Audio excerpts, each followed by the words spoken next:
All right, Mr. Teat, it's time, brother. 2020 high school football is back. Man, I've been waiting since December for it. I have too, man, and I was really thinking probably as recently as 2 months ago we didn't have a shot at Oh doing my this. gosh, man, this has been the craziest off season ever. But we're playing, and I'm ready to roll, man. And there's some big games Yes, on tap sir. tonight, Lee. So, of course, being the Friday main event that we are, we tapped into our resources. We got a buddy of ours. His kid plays for Peabody, and they got a big game tonight with Milan. Lee Hayes is on the phone with us. Lee, what's going on, buddy?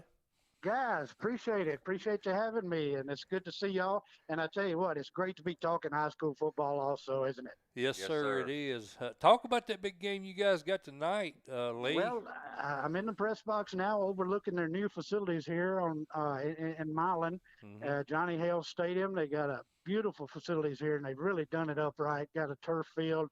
And it's just it's a super place for football, high school football.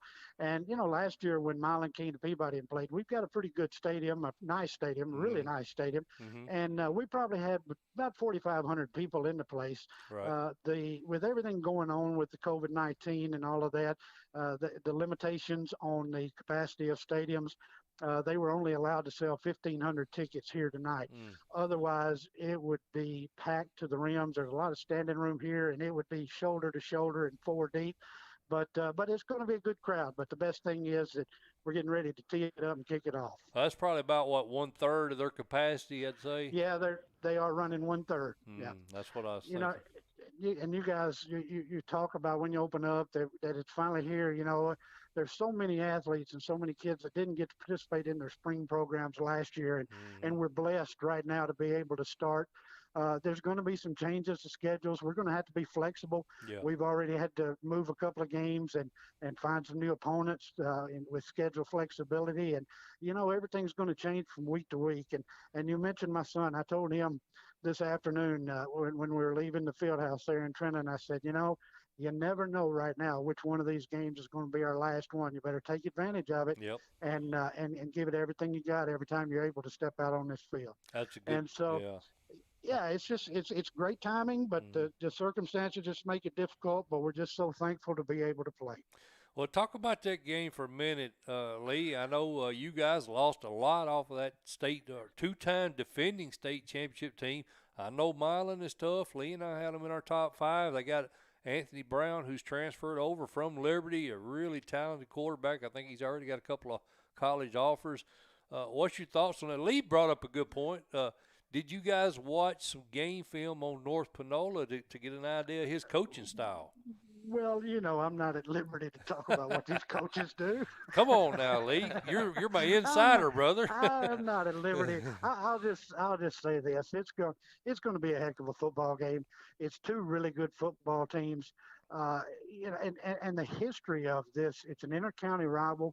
We're 12 miles apart from each other. We've Mm-hmm. got the people who live in Trenton work in Milan, people who live in Milan work in Trenton. As a matter of fact, the superintendent of the Milan Special School District is a graduate of Peabody High School, and the superintendent director of schools at Peabody High School is a graduate of Milan. Really? So, we're backyard neighbors over here, and it's a history of this is the 100th meeting between the two teams, guys, Wow.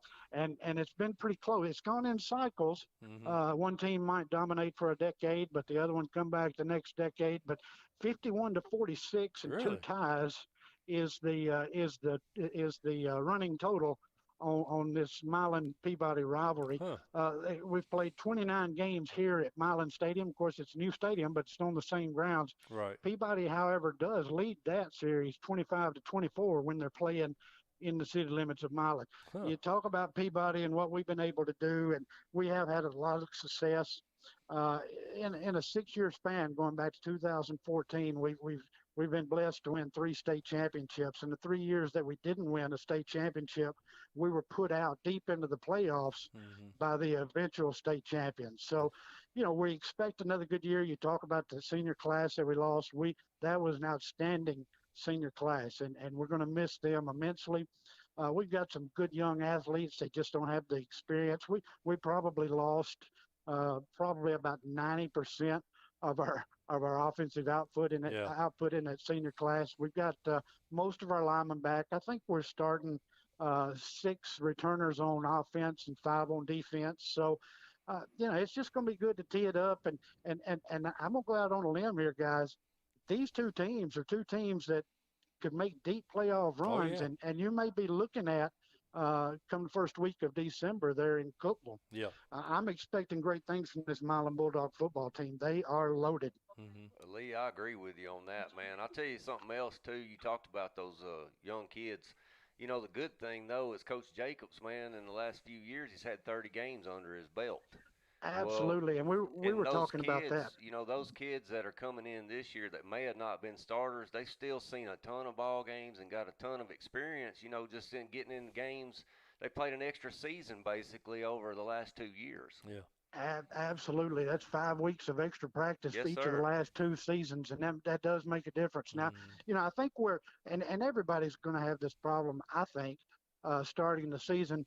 Nobody was able to play a 7-on-7 Right. summer camps, and so the timing between receivers and quarterbacks could be off, and, it's going to take a while to get that Yeah. back. So it's going to affect more teams than some teams more than it does others, but it's going to affect everybody. The layoff that we've had with no spring and no summer workouts.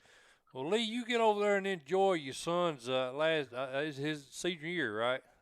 Senior year, yeah, we're looking forward to it. He's excited about it, and it's just a special time of the year. My daughter was a cheerleader here, and she was on that state championship squad in 2014. So it's been very special to my family for the last 6 years, and it's just something about these small towns, high school football, and we're blessed to be a part of it here in Trenton. Guys, if I can, before you let me go, can I do a shameless plug real quick? Well, absolutely, brother. Absolutely. That's all we do is shameless plugs.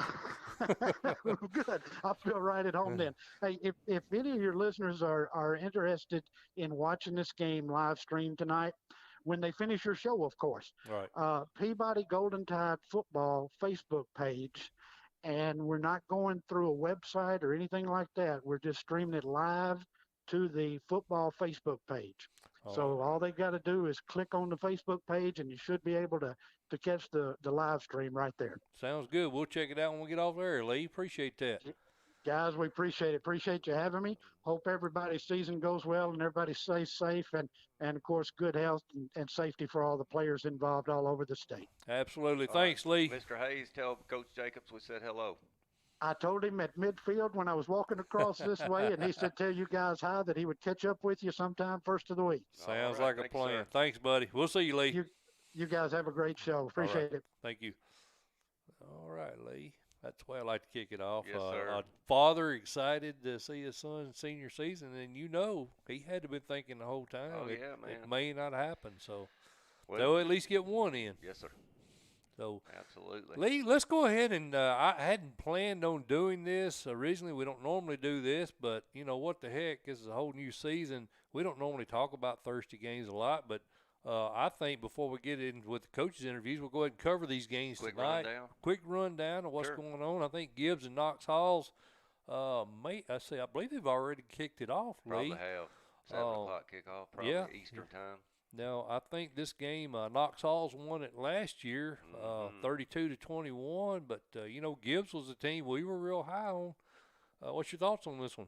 Well, I know it's at Knox Halls, but I'll tell you what, Mike, I'm going to go Gibbs on this because we were high on them in the preseason. Yep. Keegan Katz, the tailback up there's a senior at Gibbs. I expect big things out of him. I think Brad Turner gets a win tonight on the road. I think so too. You remember Gibbs? They kind of got off to a slow start. They were 3-3, I think, heading into week 7. Wound up winning 5 games in a row. One of those wins was over Knox Central. Correct. That's exactly right. So I'm real high on this Gibbs team. They've got 6 starters back on both sides of the ball. I think they're going to give Scott Cummings' squad all they want tonight. Yep. Qualls too's a senior. They got a senior backfield, and then like we talked about, with no COVID. This COVID mess, when you got them seniors back there that's been experienced, that might help you early in the season. Yeah, absolutely. This is a good game, I think, like you said, with all that experience coming back for Gibbs, and I like them in this game. Locally, Lee, a big game. I really wanted to set up and do a game here and that's the Shelbyville Golden Eagles at the Tullahoma Wildcats. That's a big one, man. That's I think we're split on this. I think First one of the year already. Yeah, we probably are. But I mean, I was kind of at a toss-up situation with it. I think it could go either way. I really like the fact that Shelbyville's got their quarterback back, Yes. Cade Cunningham, and but my trepidation is that they lost a lot of linemen, and what is Tullahoma strong on? They got all their linemen back. Yes, So I think that's going to determine your game right there. If these new kids in that Shelbyville lineup can compete up front, then I really like Shelbyville. But if not, it's going to be a long night for the Golden Eagles. Well, I like Coach Puckett. We know what he did down there at Lake County. I think he's bringing the same mentality with him up here to Shelbyville. Talked to several people over there. You know, he's a tough-minded man, and I think he'll bring that to the table. Right. I just like the Tullahoma Wildcats tonight because they're at home, and I think Jacoby Thomas has a big game tonight behind that. All those returning starters on the offensive line. That's the only reason I like Tullahoma's home, and I like Jacoby Thomas to get off tonight. And John Olives and his bunch are really excited about Ryan Scott, the new quarterback. Correct. Dual threat quarterback. So, yeah, I mean, I could definitely see Tullahoma winning this game. I'm just probably more than anything, I was going with Shelbyville because they've got Cade Cunningham with a full season under his belt. They only had 2 losses last year. He's legit, buddy. He is legit. You know, he is legit. They lost to Page, I think, in week 3, and then they didn't lose again until they lost to Summit in the 3rd round. So he got a lot of good experience last year, and he still got some weapons. So, He does. I don't know. I think probably more than anything was the fact that you missed spring practice with your new quarterback, and like you just mentioned, I think that gives you a little bit of an edge tonight, probably more so than the rest of the season. Yes. So I'm going to go with the Golden Eagles, 59.5 of the Tennessee Sports, which is our Twitter handle. Friday main event at Tennessee Sports, 59, almost 60% lead like the Shelbyville Golden Eagles to win this one on the road. Another game tonight, Lee, Laverne at Rockville. Laverne won this game last year 44-20. Of course, that was Rockville's first varsity game ever. Rick Rice, we know what he can do. Lee, do they pick up that first win tonight? I don't think so, Mike. Really? You like Woodward, huh? I do. I think he's got so many athletes over there, man. And, you know, he's been around, you know, as a head coach over at Antioch, and he coached at Brentwood. Yeah. I don't know. This has been a terrible this one has been really tough on me. Yeah. It's at Rockville, though. Right. And they got, you know, obviously got everybody back because it's a brand new school. Mm-hmm. Oh, man. I'm going to go Laverne just for sheer athleticism tonight, but I could see Rockville winning this game easily. Yeah, I think that either way would probably be. But Laverne really, you know, they had one good win over Wilson Central last year of the 4 wins. Of course, Rockville, they had a couple of close calls. They almost got that first win, but they are still winless as a program. I think they get the first. I think they get the first win. I hope so. I do. For Coach Rice, I like the man. Yeah, I do too. Lee, your buddy, Jimmy Maynard and his Cookeville Cavaliers got beat 21-20 against a 3A team in Upperman, a really good 3A team that managed to go 10-2 last year. What's your thoughts on this game? Cookeville walks. You like Cookeville big time? Oh yeah, Stockton Owen, senior quarterback, Coach Maynard Drill Howell, and then the Delk brothers, Wes Delk and Alex Delk. Those 2 kids are offensive linemen, but they run sub 540s. Wow. And they're men now. I'm talking about he's got a real good offensive line, so I think Cookeville walks in this one tonight. I like Cookeville too. I think they're playing at Tech. I think that's right. Oh, are they? I knew they played there last year. I didn't know if I was going to be at Tech again. I think they're playing at Tech. That'd be good. But Ufferman does have a good ball player in Metzger. Real good ball player. Yeah, and McKellen, also a junior, is listed as an athlete. Dude, Adam Kane's done a great job there. He's done a heck of a job, man. He come over from Sequatchie County, and you know, he's 23-3 there in 2 years. So yeah, dude can just flat out coach. He can. So you know, I think they might keep it close in the first half, Lee. But I think with 8 starters back on the offense for the Cookeville Cavaliers, I think they kind of wear them down in that second half. They probably open it up a little bit. I agree. All right, Lee. Well, that's all the Who games. you like, Milan, Peabody? I was trying to get away from that, man. What the heck? I was trying to avoid it. I didn't want to make a pick in that. You don't want to pick it? I'm gonna pick Milan. Really? Going with the home team, Brand Milan. new opener in the stadium. Yeah, new stadium, home opener. They got a veteran quarterback now. However, he was a veteran quarterback for Liberty, but he's very athletic. He's a good ball player. Yes. Now, I'm a huge Peabody fan. I'm a huge Shane Jacobs fan. But I got to go Milan, man. That's a big game for him. Huge game for him. Peabody by 1. Peabody by 1. Missed extra point. Missed extra point. Yep. All right, well, that's a possibility. I'm going to go Milan. I'm going to go with the home team. I'm going to go Peabody by 1. Carl Diffie gets his first win in the state of Tennessee. How about that? That's a good He one. made me pick it. I was Well, trying to leave it. Coach Jacobs, I was trying to leave it alone. But he made me pick it. Lee, now heading back over here into Middle Tennessee, Right. our number 25 game. These are Friday night games. These are Friday night games that we've discussed. The Thursday night games. Friday night games, Wilson Central, Springfield. Wilson Central put it on them pretty good. Coach Wilson's squad beat them 37-7 last year. But the Yellow Jackets have got a lot of kids back off that team that made a run all the way to Cookeville last year. But 70% of our Tennessee sports fans on Twitter like the Wildcats of Wilson Central in this one. What's your thoughts? It's at Springfield, buddy. That's a tough place to play. It is. Real tough place to play. And I'm going to tell you something. Kavarius Smith and Cavantez Hudson are real athletes and real players up there at Springfield. And if you look, he's got a lot of offensive linemen back on that team, seniors, on the Yellow Jackets. So I'm going to go Springfield at home. Close. Springfield at home. I'm gonna go with the bigger school, Wilson Central. He's a lot deeper, and you got to figure conditioning may come into play tonight. That's it's true. gonna be hot, and the teens. Well, you know something else that we ain't took into consideration is tomorrow night's supposed to rain a bunch. I was thinking about the time. Yeah, supposed you're to right. rain tomorrow a lot, 60% chance. Okay. Thunderstorms. So I like Springfield. Keep it on the ground. Yeah, we are at talking home. Friday games now, aren't we? Yeah. Duh. So- I still like Wilson Central though. Okay. I do.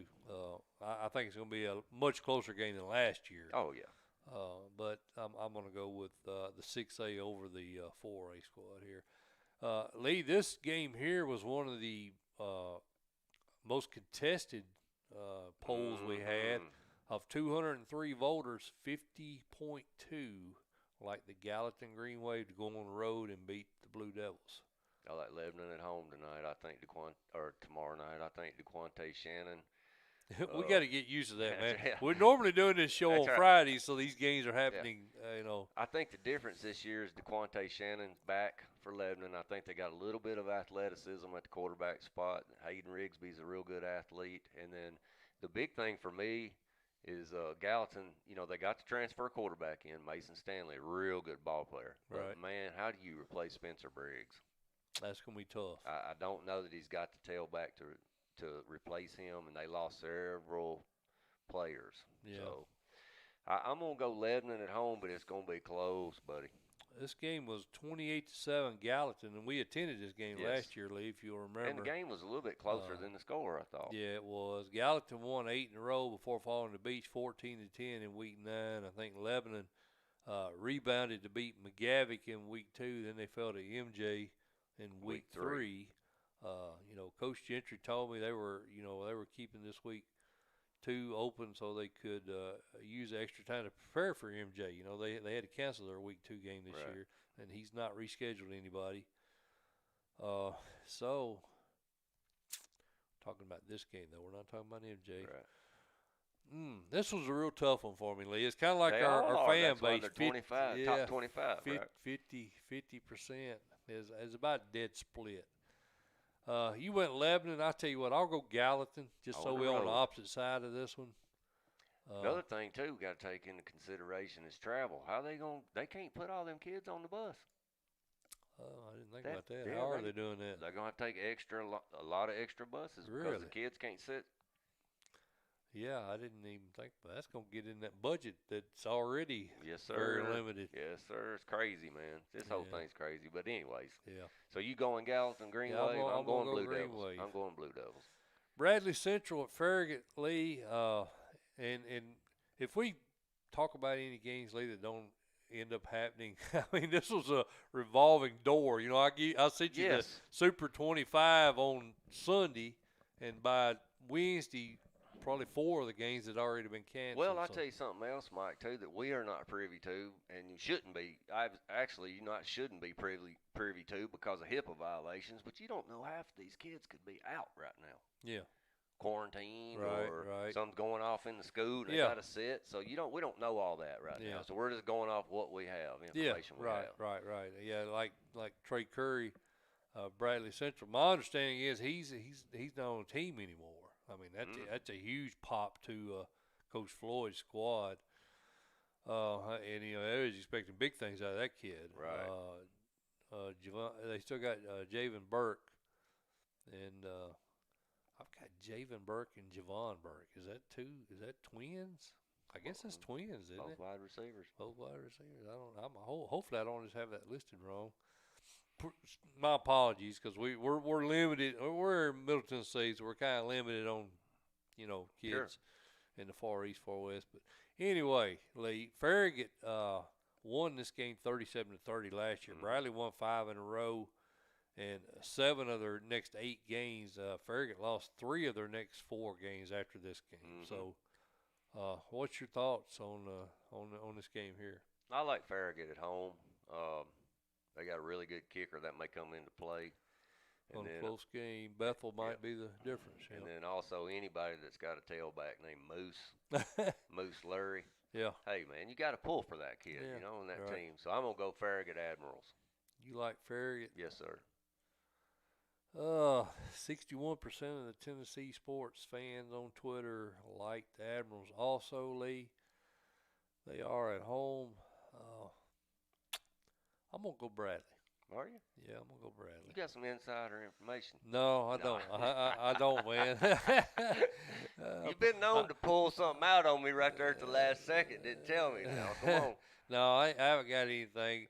I think what I'm thinking is maybe with Trey Curry out of the picture, some of these other kids are going to step their game up. Maybe. But who knows?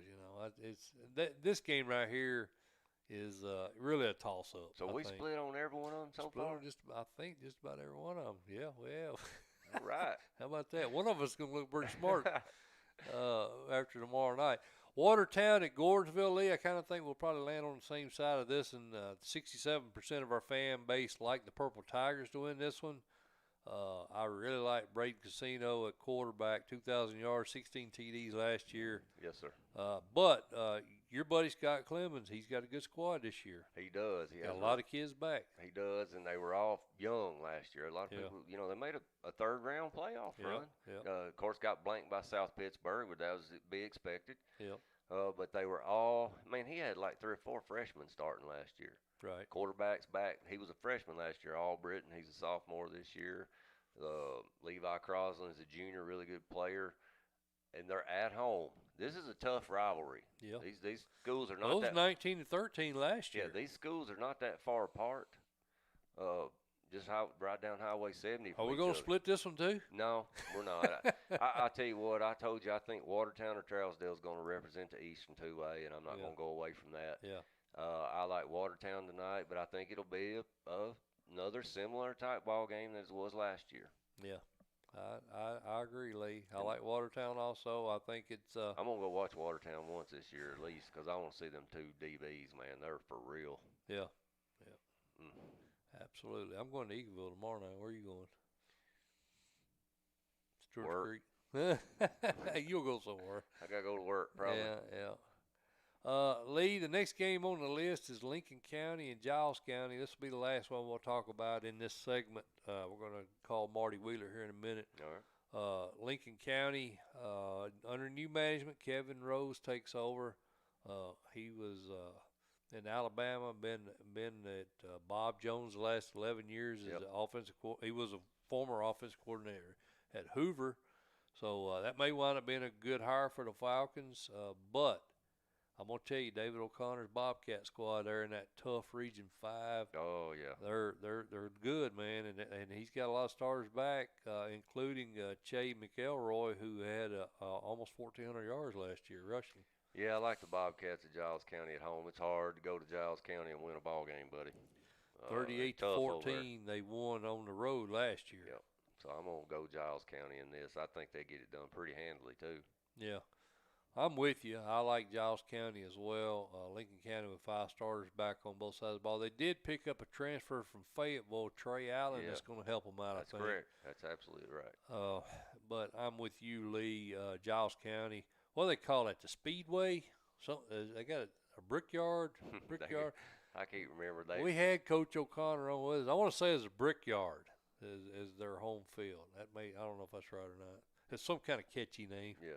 We'll go with that anyway. Yep. If that's not it, Coach, you need to rename it the Brickyard. So. Yeah, I like Coach O'Connor in Giles County. Yeah, I do too. I'm going to go with them as well, Lee. All right, we're gonna cut the games off right there. Let's do it. Sound like a plan. Get on with some interviews. Yeah, we'll get on with some interviews. We'll go ahead and talk to Marty Wheeler here after this commercial break, Lee. So we'll take a quick break. And we'll be back right after this. Hey, folks, I want to talk to you a minute about our main sponsor, CoachT.com. His friends know him as Jim Thompson, founder of this website. Been around since 1997. That's probably longer than many of you guys watching this show right now have been around, period. I mean, that just tells you. Hey, folks, I wanted to mention another one of our sponsors. That's Elaborate Images. Owner is Marcia Howard. They do a great job for us. They're responsible for our banners, our T-shirts, hats, sweatshirts, all kinds of apparel.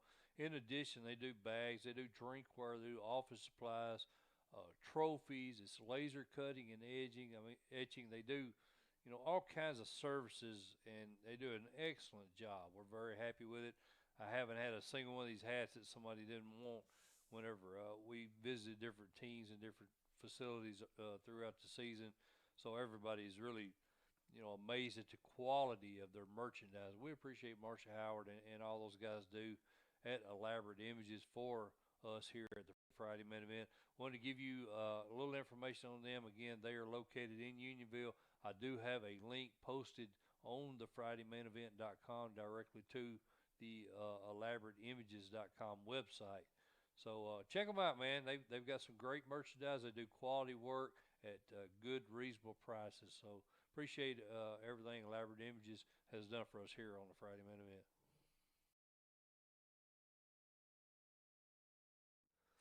All right, Lee, you ready to go? Yes, sir. You ready to rock and roll, man? Absolutely. I'm excited about this darn football being going here. And we've got a good buddy of ours, one of our favorite coaches on, Coach Marty Wheeler. Coach, how you doing, brother? I'm doing great, Mike. How you guys doing? Oh, man, we couldn't be better. Pretty excited to have some football. I was a little worried we weren't going to have it this year, wasn't you? Oh, yeah. It was touch and go for a while. Still is. But we're excited about the opportunity to get going, that's for sure. Have you guys managed to stay pretty healthy, heading into practices and everything? We have. So far, so good from a health standpoint, and we've been really fortunate as far as the virus and stuff goes. Our coaches have done a really nice job, I think, of policing that, and our kids have done a pretty good job of it. We're constantly on them about it, and it's definitely a new time of coaching, that's for sure. Well, Coach Wheeler, speaking along those lines, man, how much tougher has it been to get prepared for practice, just for practice every day because of all the mandates? Well, I mean, it's been difficult at times to do those type of things because it takes a lot of planning from the staff. Right. Unfortunately, I've been able to add some folks to our staff this year. Tracy Malone and David Barber are coming in as offensive defense coordinators. Montez Barber, who's the guy that played at Cleveland. Chase Fleming, who is a guy out of Georgia for an offensive line guy, and so we've been able to add lately a guy by the name of Virgil Holder.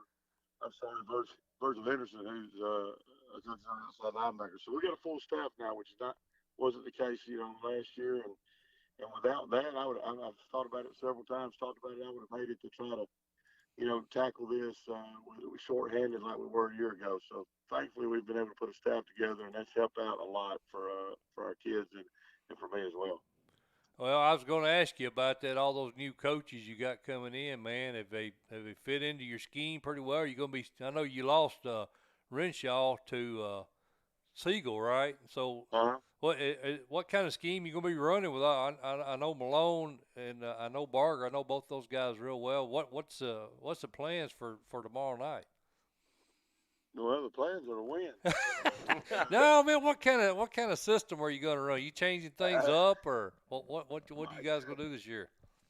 we'll be a little different offensively. We're more of a pro style offense now. Mm-hmm. But our run game, I really like what we do in our run game.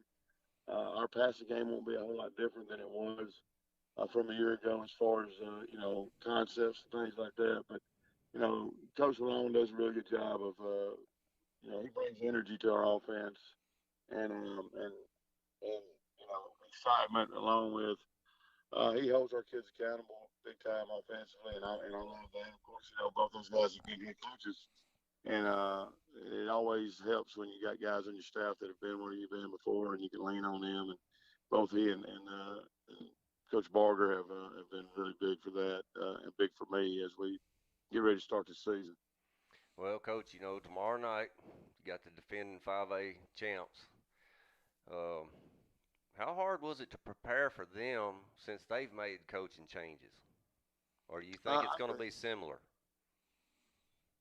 no, I think there'll be some differences, sure, but the biggest thing is that with folks not being, well, you're not being allowed to go against, other opponents Right. and scrimmages and no jamborees and things like that. So, it's really, there's some uncertainty there what you're going to see, I think, from both teams. But, and then again, there's also some familiar things I believe you'll see. They have some changes. And so what you try to do is maybe try to dig into their past and what they've done before.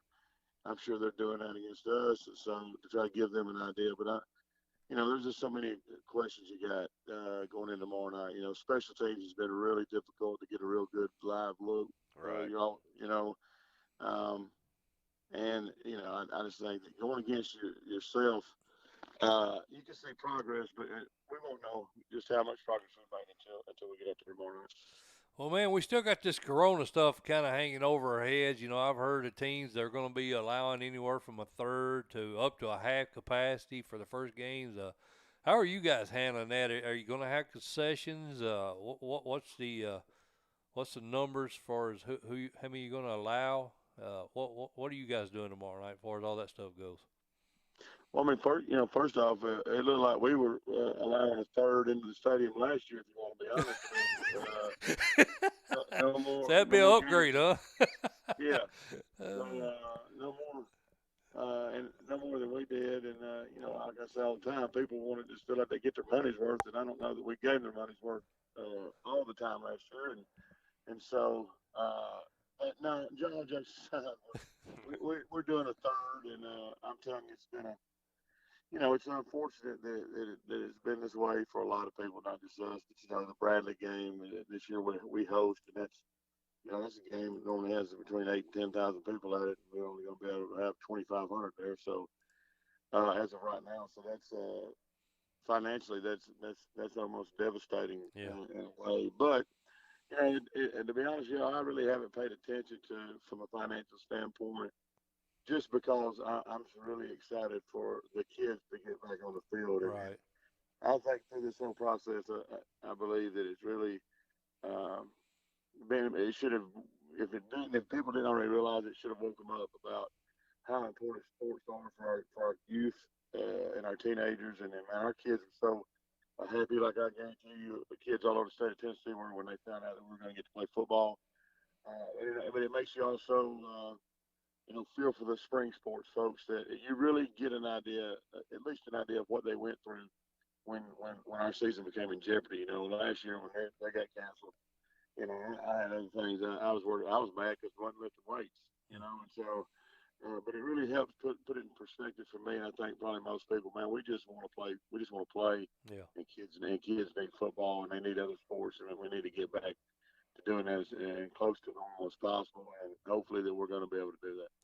We're talking to Cleveland Blue Raider head coach Marty Wheeler here on the Friday main event. Well, Coach, we watched Gage Kinsey's junior highlight video. Is he going to get to go tomorrow night behind center? He will. He'll be with us. Last year, was Gage's first year in the program. He's a lot like me. He and I both came in together. He was a transfer. I know he had he's in a total different boat now than he was then a year ago. He's trying to learn his teammates and win over the respect of his teammates. And now, without a doubt, our team trusts him. He's had a really good preseason with us, and so I'm excited to see how he just how much he's improved and at decision making and those type of things. Engages is somebody we believe in and we believe can lead our offense. Well, I know Dustin Thomas. I think he's another guy you expect to be a huge part of that offense. He's a wide receiver. I think he's running like a 4.5 40. How has he looked in the preseason? He's looked really great. And biggest thing for him, what I like the most about Dustin, is that he comes to practice to work. He's not a lot of those guys out there in that position in the DBs. They act like a drop of sweat off them to cure cancer. So they don't like to do a whole lot of practice. But Dustin's not that guy. Dustin he's a guy that blocks. I think tries to do his job best he can blocking out on the perimeter. But he's a game changer, no doubt, on both sides of the ball and on special teams. So in all three phases, he could change the game for us, and really has been a nice compliment to our program. Well, we're talking offense, and you mentioned your wide receiver and your quarterback there, but you got a junior coming back, 6'5", 300-pound, Nicodemus. How's your line looking, Coach? They are coming around. We got David Neal, who's he's 6'5", 300 pounds as well. And Nicodemus might even be 6'6" now. Those guys are going to, be at tackle on each side of the ball at tackle. And I know a lot of folks would like to have two guys that size, but, as I tell them all the time, I've coached kids that come up about their thigh for most of my life, and they'd get after you. And these kids here, they are starting to develop that mentality. Right. And that's a credit to Coach Fleming. And our offensive line coach, he's done a great job with them, along with Bo Baker, who returns to center for us, and Clay McGowan, who's also a wideout who played last year for us. And so, we got some guys on offense that have played and had some experience and had success last year. We'll just see if the guys that are coming in new can gel with them. I feel really good about where we're headed offensively, and then you got a guy by the name of Tito Boyd that we're really excited about. Well, for decades, that Maryville program, they kind of been a benchmark for Tennessee high school football. But Coach Hunt, he does have a very young team this year. I think, he graduated most of his starters off that state title team last year. Is this the year, a Cleveland or Bradley or another team, potentially takes that region title away from them? Even maybe an Ottawa or McMinn County, that's another team in that region. Any chance, they come down to everybody else this year? I never thought I'd leave him speechless. I would answer that question this way. We're worried about one person and one person only right now, and that's Knox Central. So I'll answer that way. Oh, you're going to be politically correct on me now, huh? You know better than us. You get the same answer every time. I know it. Right. We're talking to Marty Wheeler, head coach of Cleveland, here on the Friday main event. The guy's dodging my questions. Lee? Well, Coach, you mentioned this earlier, arch rival, Bradley Central, 3 miles down the road. Huge influence if you get wins over that school on your middle school kids coming in, decisions on where they want to attend high school coming into effect. Would you say, obviously, that's safe to say that's your most important game for Cleveland every year? In our community, that game is huge, and we don't try to deny that at all. Right. And last year was a very competitive game. It's a game we felt like we probably had every opportunity in the world to win that game. Didn't get it done. It's a credit to Coach Floyd as well. And I got a lot of respect for Coach Floyd and what he's doing. But we've been able to maintain our players since I've been there the last 2 years. And I think the game's big. Yes, It's time for us to take the next step and put Cleveland back where we belong, and that's what we're trying to do. That one day at a time, Lee, and that's why. Yes, that's a big game for us. But our kids are excited about tomorrow night, and I'll say this too: we've got to do our job as coaches and players. To what they want you to do from a social distance standpoint, and from the locker room in the game. It's just a lot of preparation you're trying to do that you may not be able to prevent it anyway. And who knows how long it'll be before it's so difficult if one or two kids, if you're not going exactly like you need to by the regulations, they can get you shut down for 2 weeks at the drop of a hat. Yeah. And so it's so. I don't know. I think, but I'll say this: the best thing about it, there's anything good about it, but the only thing it forces you, I think, to just focus on this game, which is I've always been about. Let's just worry about today, and I think this virus has forced us to think that way. I hadn't really thought about who we play after Dark Central, to be honest with you, because I don't know. You never know if you're gonna play or not. Yeah. Right. Hey, let me ask you a question, man. I've asked this question before. I don't think I've ever asked it of you, but if you had in your whole coaching career, if you had one do-over game, and I probably know the answer to this one right here, but if you could go back any game in your whole coaching career and get a redo on it, what game would it be? Man, I could answer. That's a great question. I've never been asked that question. Although I used to be the hypothetical guy all the time, but I tell the kids, I'm on the kids all the time about you don't get any do-overs. But if I could get one, I mean, I'd have to be against my nemesis, my old buddy, Coach Gary Reagan. I'd probably have to go against him one more time in 18. I'd like to go one more time with him. That's the one I thought you'd say. I'd like to just one more shot at them, but he and I still keep in touch and talk. He usually calls me when he needs something. Yeah. which ain't much, but then hey, when you talk to him, I know he's on the radio. Talk to him about I can't never get him long enough. If you ever notice he hangs up before you can say bye. Yeah, he does us that way too. does he? So he got to get the last word in, don't he? He's got to get that last word in, and when he's got done saying what he's going to say, he really ain't interested in what you're going to say. That's right. That's him. You got him. He's a great guy. But that'd probably be the game I would have to say I'd like one more shot at. Sure. I figured that. Well, Coach, how's your buddy J.R. Kirby doing? You been keeping in touch? Man, I saw him just a couple weeks ago. Made a trip over there to West Tennessee to the lake where we always did a coaching retreat there. He's got a lake house. Him and his family got lake houses down there, and always did that before the season started. And I knew I hadn't seen some of those guys for a while, and heck, I hadn't seen him in a while. So hey, man, I noticed that on his Facebook. He's like he's got a new boat. He seems like he's always out there on Lake Fish. What did they do? Give a big pay raise when you left Covington, or what's going on there?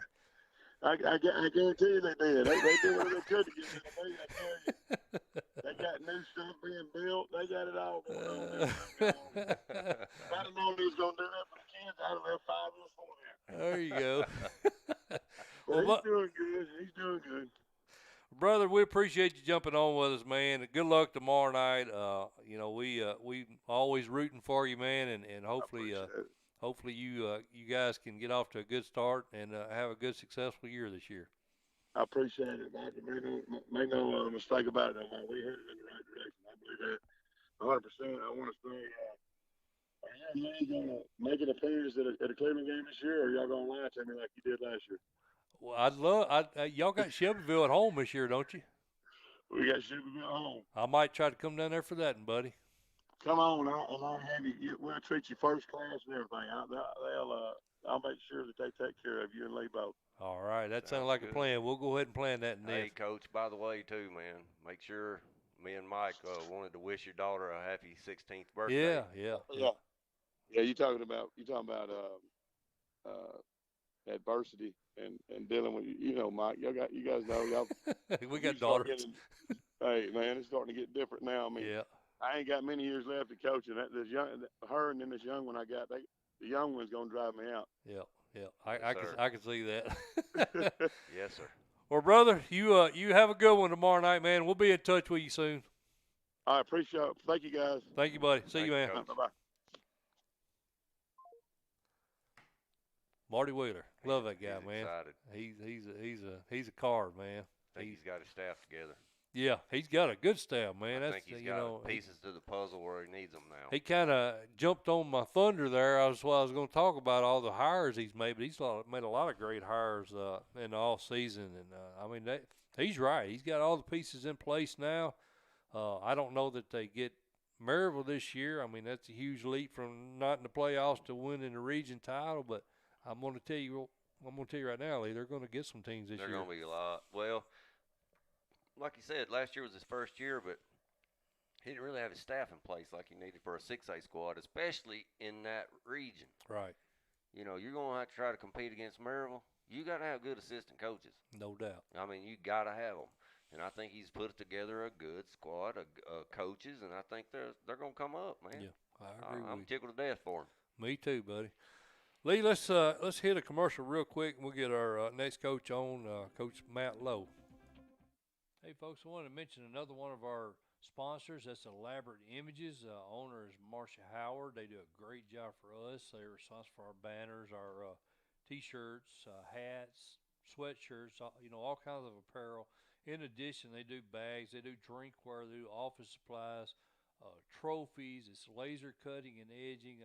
Etching. They do, all kinds of services, and they do an excellent job. We're very happy with it. I haven't had a single one of these hats that somebody didn't want whenever we visited different teams and different facilities throughout the season. So everybody's really, amazed at the quality of their merchandise. We appreciate Marcia Howard and all those guys do at Elaborate Images for us here at the Friday Main Event. Wanted to give you a little information on them. Again, they are located in Unionville. I do have a link posted on the FridayMainEvent.com directly to the ElaborateImages.com website.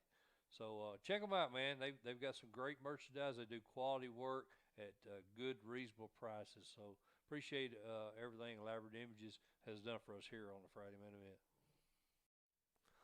All right, Lee Teat, I forgot to write down how long these commercials are, and I'm flipping scenes on anybody's familiar with OBS Studio, so hopefully we're not cutting these commercials off too short. But we're running new software tonight. We haven't never used this before, so hopefully it's all working out okay. Lee, let's go ahead and go right into our next interview. We got another excellent coach over at East Tennessee. Yes, we sir. got Powell head coach Matt Lowe on with us. Coach, how you doing, buddy? Hey, doing well, guys. Doing well. Thanks for having me on. Hey, it's our pleasure, Coach. So many crazy things going on. I know you guys originally had Greenville. I think they weren't able to go. You had to reschedule. I think you got a really good beach team headed over tomorrow night, don't you? Yes, sir. We know we're going to have our hands full, and you're right. Things didn't work out with Greenville. They had some things cause them to step away for a little bit and reschedule. And so luckily, Coach Crabtree reached out, and we were able to work things out. And so we know tomorrow night's going to be one heck of a contest for both units, and we're looking forward to it. And just excited for our kids to have a chance to go play. This could be a Cookville preview. You know what, Lee? Very well. That's two darn good ball teams. I'd like to be over there to watch it tomorrow night. Well, Coach Lowe, it's been crazy over here in the Middle Tennessee area trying to keep up with all these requirements that the TSSAA is putting into effect.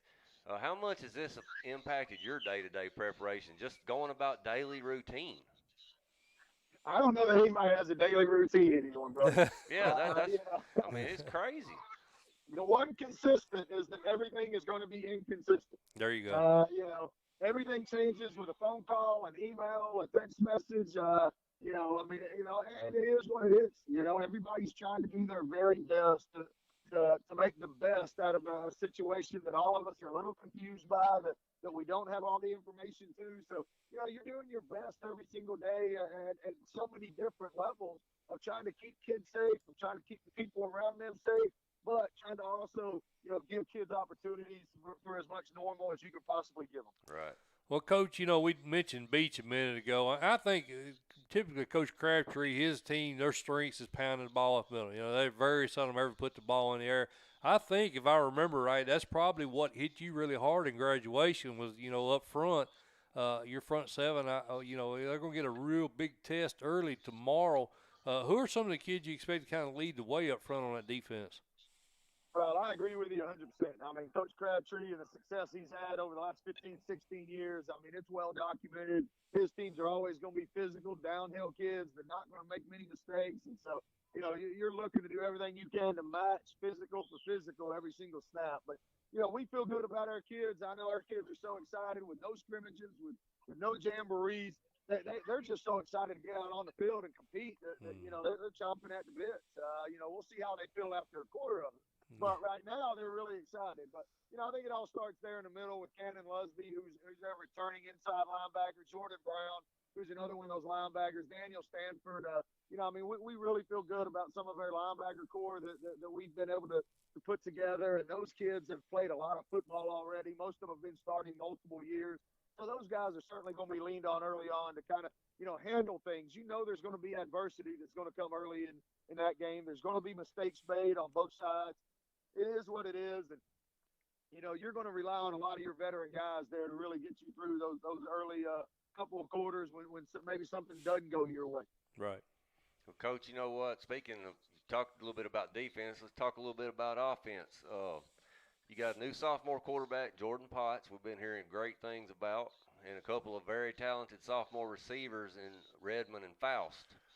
Man, you got to be tickled to death to know. Basically, you're going to have these kids for 3 years. It is. I mean, no way around it. As a coach, it's awfully exciting. You watch their development. So many of these guys in that 23 class that were freshmen last year that were not only able to come in and compete as freshmen and become starters, but were able to perform at a high level. And now you've watched them, not as much as you'd like because we had to take 3 months off. Right. You've watched them develop over this period, and now they're coming back as confident sophomores, and they're able to do some things. And so we're extremely excited about that group. We certainly feel like, that junior class is extremely strong as well. Mm-hmm. And, there's some freshmen that are going to come in and compete for some playing time as well. And so we're excited about all this group and what it has. And we're really going to lean. This is a very light senior class for us. I think there's only 11 kids in this senior class, but the ones that do play have played since they were sophomores. And so, we're excited about that group. And one of the things we're putting on them and asking them to do is really lead a lot of this young talent that's on this roster. Mike Mulder and Lee Teat discussing Panther football with Powell head coach Matt Lowe. Coach, Francis and Jones are a couple of returning running backs you had listed on your depth chart as key players. How have those kids looked at practice this preseason? Well, just so exciting, man. I mean, like I said, what we do, we rotate a lot of guys there at that running back position. Jordan Brown, he starts for us on the other side of linebacker, certainly going to be a major factor. Fernando Francis coming back from a season-ending injury a year ago. We're expecting big things. He had a huge sophomore year, back when he was healthy. And so, and then obviously Jones coming in certainly mixes it up as an all-purpose guy right there. So we're excited about those guys. We're excited about the offensive line unit that's in front of them. And, we just can't wait to let those kids get out there and try and perform. Well, you just mentioned your offensive line, though, Coach. We got Cameron Gann, Jake Wyrick, a couple guys coming back that's going to be protecting Potts and your explosive passing attack. Typically, I think the offensive line might be the hardest thing to get to jail. Do you think y'all are going to be ready for the opener up front? Well, I'll say this. I mean, 100% there's a lot of talent up there. There's a lot of guys that have opportunities or are going to have opportunities to play next-level football. And, that's always a great place to start. But our offensive line coach, Chase Melvin, does a great job with that unit. I mean, he's on them, and he understands how to get those guys motivated, how to get those guys ready. And those guys do a great job responding. And so we really feel like we've got 4, 5, 6 guys there in that group that really have a chance to be good. And, I can sit here and tell you I'm excited about them, and I can't wait to see them play. But just like every other position, you really don't know what you have till you get out there and the other team starts hitting you in the mouth. Right. This game is great to be played in 7-on-7, and it's great to be played in shorts. But that's not the way this game's played. This game's played by a bunch of grown men hitting each other, and however you respond to getting hit. and it's going to determine kind of what happens after that. So we're excited to let them get out there and kind of prove their worth a little bit. Well, talking about getting hit in the mouth, man, you're going to have a lot of opportunity this year. Lee and I had 4 teams in this region of yours in our preseason top 5. I think probably the toughest region in the state. West Oak Ridge played you guys close last year. Who do you think, this year, and I'm thinking probably West. I think we have West real high. But who do you think this year is probably going to be the toughest challenge for you guys in this region? Well, I think you can go top to bottom in that region. Everybody's got athletes. Everybody's got kids that can play. But yeah, certainly when it comes to returning starters, when it comes to guys with experience, it's tough to look past some of the talent that's on the roster at Knoxville West and at Oak Ridge. Mm-hmm. I mean, these guys can return a lot of veteran kids that are high caliber, high level kids. So they certainly got talent returning. We know we've got a challenge ahead of us, but her kids are exciting. I mean, so much of what we've come to learn about these kids at this age through all of this crazy is these kids love playing football. And they love being out there with their teammates working to play football. And so, I think that's the opportunity that every one of us, every one of us grown guys that will never play this game again, but we get to be around this young energy that was told to stay home, was told to stay separate. And when they finally got to come back together, it's like there's a whole new appreciation by those guys to be out there with their teammates and to get to do the thing they love. Well, Coach, we always talk about how Class 5A to us is the hardest class to pick. I think there's so much parity in 5A. We know about West, we know about Knox Central, Oak Ridge, South Doyle, and obviously you guys over there at Powell. Is there any sleepers over there on the east side that may come as a surprise to some of us? Well, I think there's some good talent over here, and I that's what's tough is there's everybody's got athletes. I mean, Fulton High School, they've been so good for so long. Yeah. Last year was very abnormal for them, but we expect them to bounce back. They've just got too many athletes, too many quality kids, and I think you can say the same thing about some of the the Gibbs and Halls and some of those guys on the other side of that other region that have long-standing tradition of being good and being second, third, fourth round playoff type caliber teams. And so I think in the Knoxville area it's extremely strong. I think that certainly we always kind of joke around here. Whoever can win Knoxville has a chance to win a gold ball. That's right. Absolutely. So, I mean, bottom line, but that's the tough thing is you're going to have to go through it in the first, second, third, and fourth round to have a chance to do it. And so, West Tennessee has some really good football teams, but we certainly feel like on this end of the state that 5A football in particular, that's where the top level teams are certainly in here battling it out every single week. Well, Coach Lowe, I won't hold you up anymore, buddy. We really appreciate you taking the time to join us, and wish you all the luck in the world this season. We think you guys have got a really, really good chance of getting a deep run this year. Man, I appreciate you having me on. I can sit and talk about these kids all day long, and we're excited to finally get back out on the field and let these kids do what they love to do. Yes, sir. Well, good luck to you, Coach, and we'll be hollering at you again soon. Sounds great, brother. Thank you. Thank you. Thanks, Coach. Bye. All right, Lee. Pretty good start to the show. Man, he ought to be super excited, dude. Yeah. That trio of sophomores is legit. Yeah, and he's like you said, man. He's got them for 3 more years. That team, they're legit. They're going to be dangerous this year, but next year, no, you don't want Powell on your schedule next year. No. Yeah, they're. That's crazy. Well, Lee, I guess we're going to get back over here in Middle Tennessee now. We got our good buddy Floyd Walker fixing to come on with us. Sure. We'll go ahead and cut to a commercial break and talk to him, but I'm pretty excited about the all the football we've got going on over here in Middle Tennessee this year. We're going to talk about that at 7:30. We'll hit into a lot of the games we didn't get a chance to talk about yet. Yeah, sure. But we're going to go ahead and cut to commercial here, and we'll get Coach Floyd Walker on with us.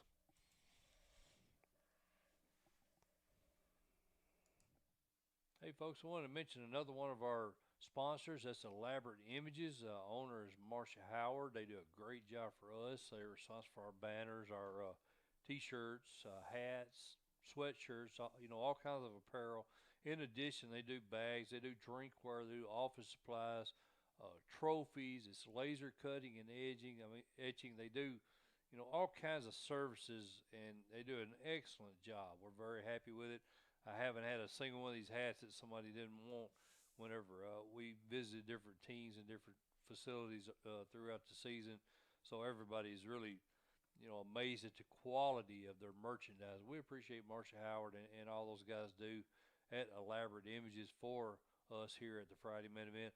Wanted to give you a little information on them. Again, they are located in Unionville. I do have a link posted on the FridayMainEvent.com directly to the ElaborateImages.com website.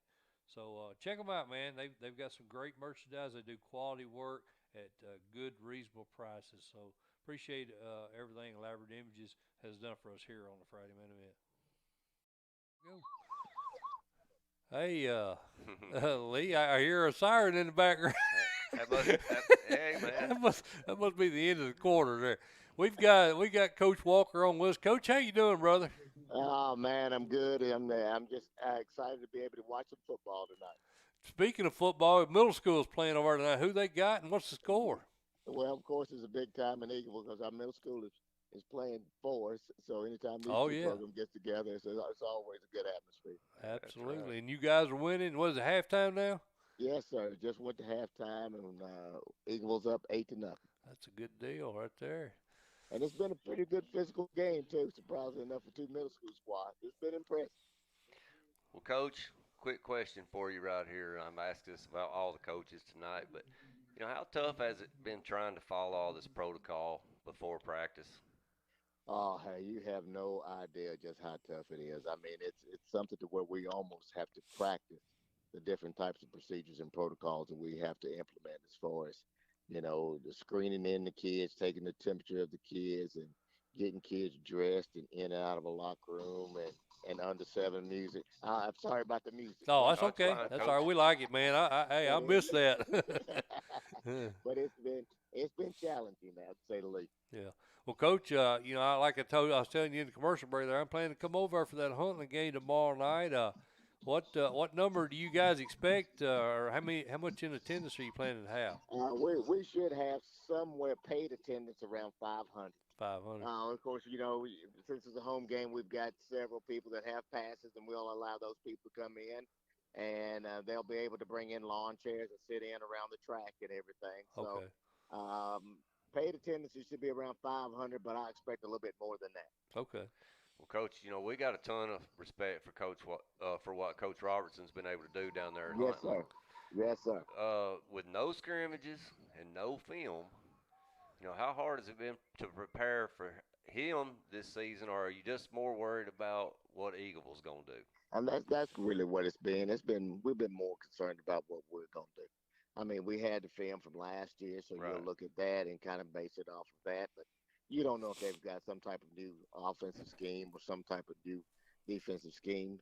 As long as Coach Robertson's been in it, you feel comfortable that they're probably going to be running the wing tee. He's been doing it for years. But, hey, Kermit Reed's too lazy to put a new scheme in. I'll go ahead and tell you that.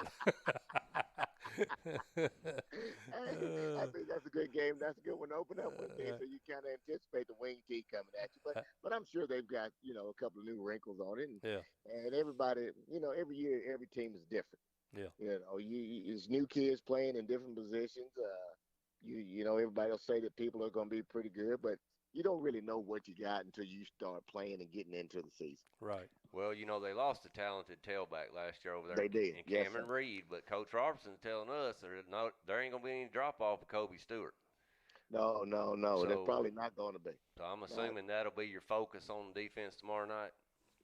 We got to stop the fullback. That fullback is a good player.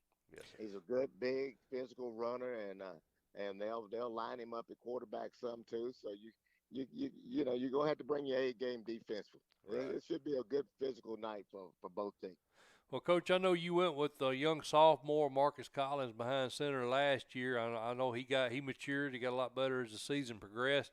How much growth do you expect from him heading into this season? We expect a tremendous amount of growth for him, but the thing again though is that he's going to be throwing to a couple of different guys. Right. We lost a couple of wide receivers to graduation and everything, so it's not necessarily going to fall all on his shoulders. It's going to see how long it takes for these young wideouts to grasp what we're doing too. Mike Moulder and Lee Teat, joined by Eagleville head coach Floyd Walker here on the Friday Main Event. Well, Coach Walker, your teams gave up about 17 points a game last season, average. That's too much. Um, Hey, I, hey, I know. oh, we can't score that much. All Uh, right. I know Senior Wyatt Mclemore had a big year for you guys last year. You know, you expect him to come back and be the leader on the defense for you.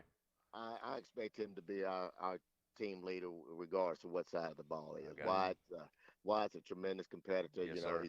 he's a state wrestling champ, so that tells you about how tough and how competitive mhm. he is. But we anticipate him being our bell cow and our voice for this football team for this season. Well, what about your line? I think you listed that you've got 6 starters returning on each side of the ball in that Donovan Stewart's Hmm. time capsule thing. I think Hockett. Hey, don't believe a word Donovan Stewart tells you Hey, either. trust me, I know, brother. I know what you're saying. Hey, But you had y'all keep shady company. I know you had Hockett and Stingley listed as a couple of guys, contributors on the line. How have you guys looked up front? And do you see that as a strength of this team? Well, we felt like it was going to be coming into this year. We lost, like I said, we lost some wideouts, we lost some running backs last year, but we had a lot of linemen returning. So we kind of going in, in this abbreviated whatever you call off season. We kind of try to make sure that that was our focus point. To try to make sure that those guys had an opportunity. Number one, to kind of be the leaders as far as knowledgeable, being knowledgeable of what we're doing offensively and defensively, and they've done a good job. Coach Tom Five-Ash does a good job teaching those guys, and he coaches them hard, so that's what you really like about it. Yes, sir. Well, I wasn't able to see you guys a lot last year. I think I only saw you once, but I believe you, if I remember, I think you kind of struggled with special teams last year. Has your kicking game? How's that look in your preseason? That is $1 million question. We're not fortunate enough to have soccer or anything like here at Eagle. So when it comes to punters and kickers, we've struggled in the past, and we'll probably continue to struggle.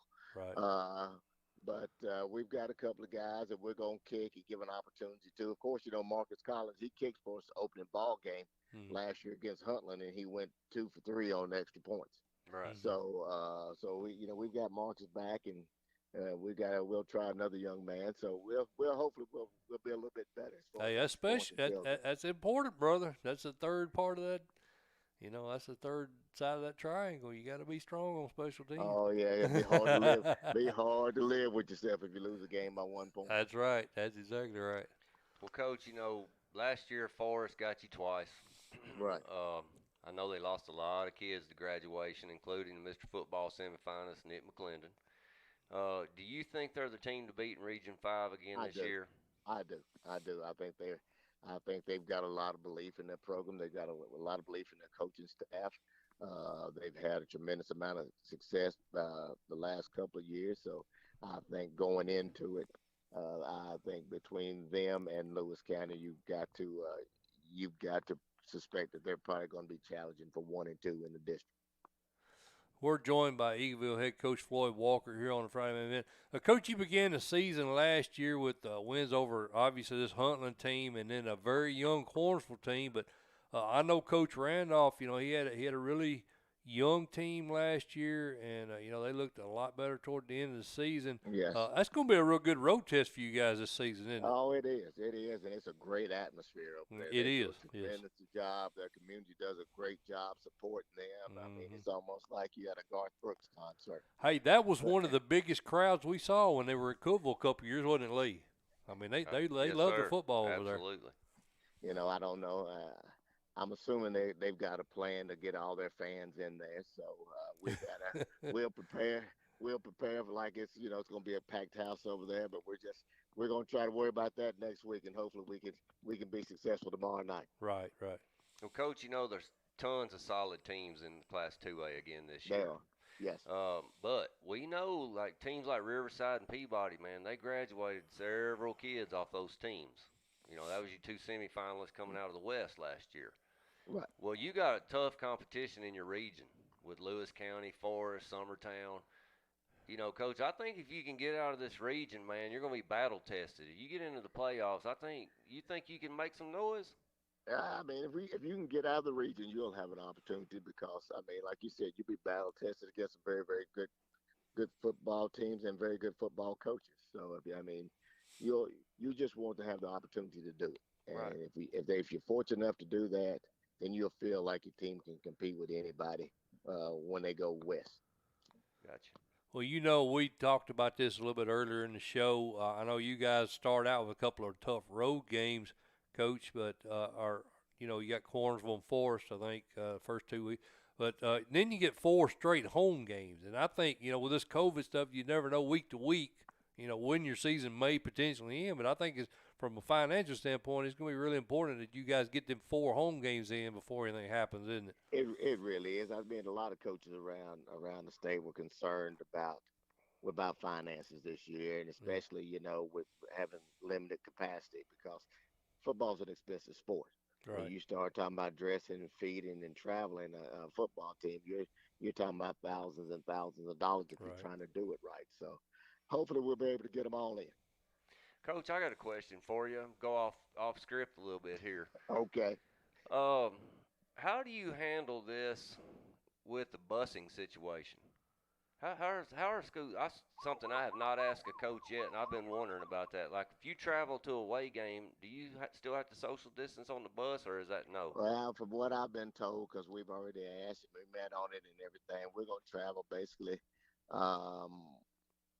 You'll have to be 2 by 2. We'll try to go every other seat, and they'll have to have the windows down and a mask on. Right. Wow. So that's going to create an extra bus or two, correct?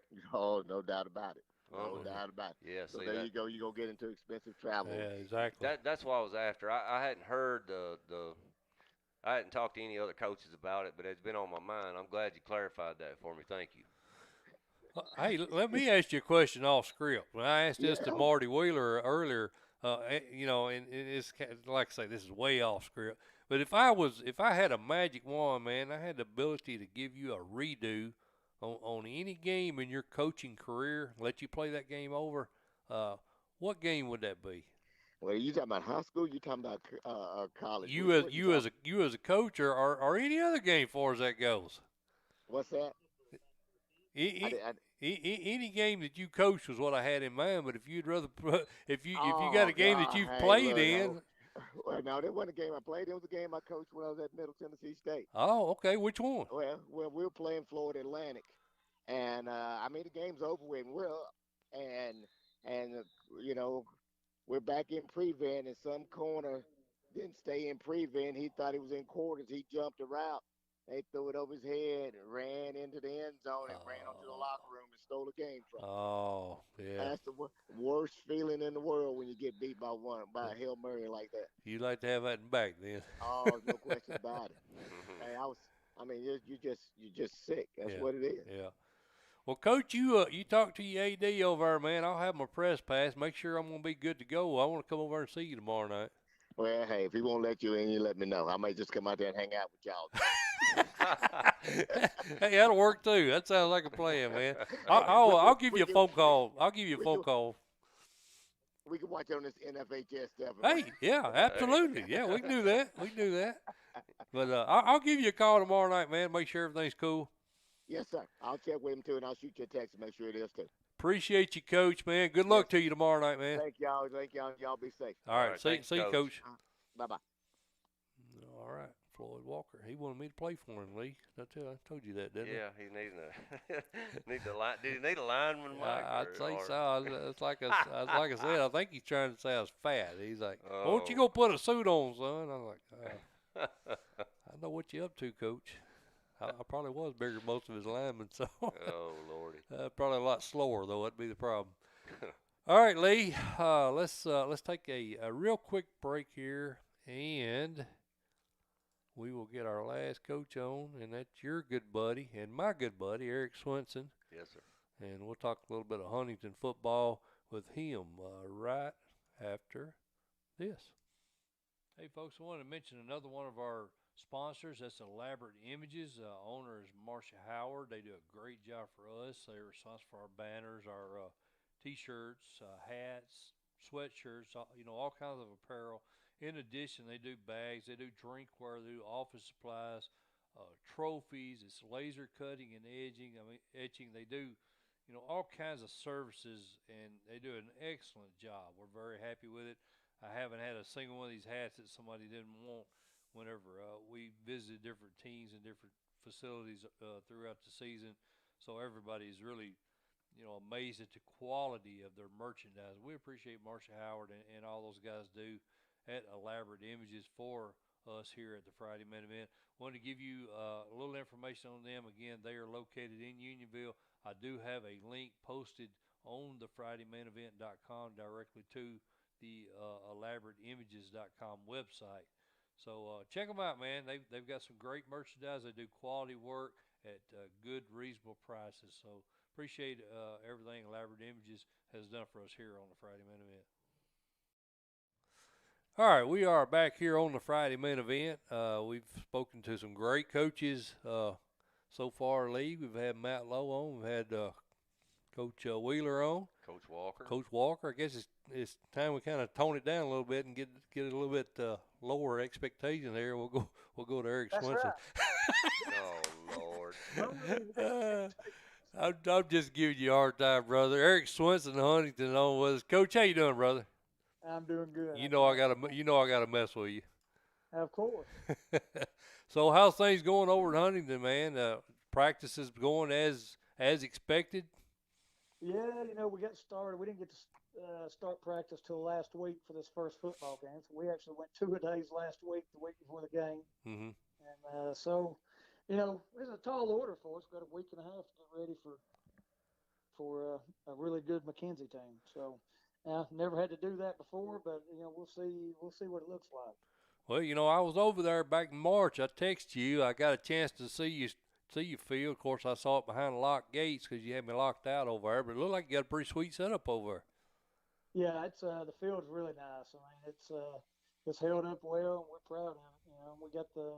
We had a little warranty work done on the track, so they come back in and put a whole new track on it in the last month. So it looks really good. Good. Well, Coach, unlike last year, which you had almost everybody coming back, basically you got a new team coming back. A whole new team. In 2020. And then here you go, you got shortened practices, shortened time of practice. No spring practice. Talk a little bit about that, man, the process of that. How are you dealing with it? How are your kids dealing with it? Man, I'll tell you, it's been we didn't even have enough blue jerseys to give out. I mean, because we ordered jerseys, early in the winter, and when all this hit, they just quit making jerseys, and so we struggled with that. We still haven't got all those in. Barely got our helmets in. Wow. In time, and it's just been a challenge, man. We found out we could start practice on August the 10th, and we started 2 days that day. And we practiced 2 days, 3 days of that week. And, the boys put some time in. I mean, it's just been a cram session, like back when you was in college and you didn't study for a class and you had to cram at the end. And that's what we've just been forced to cram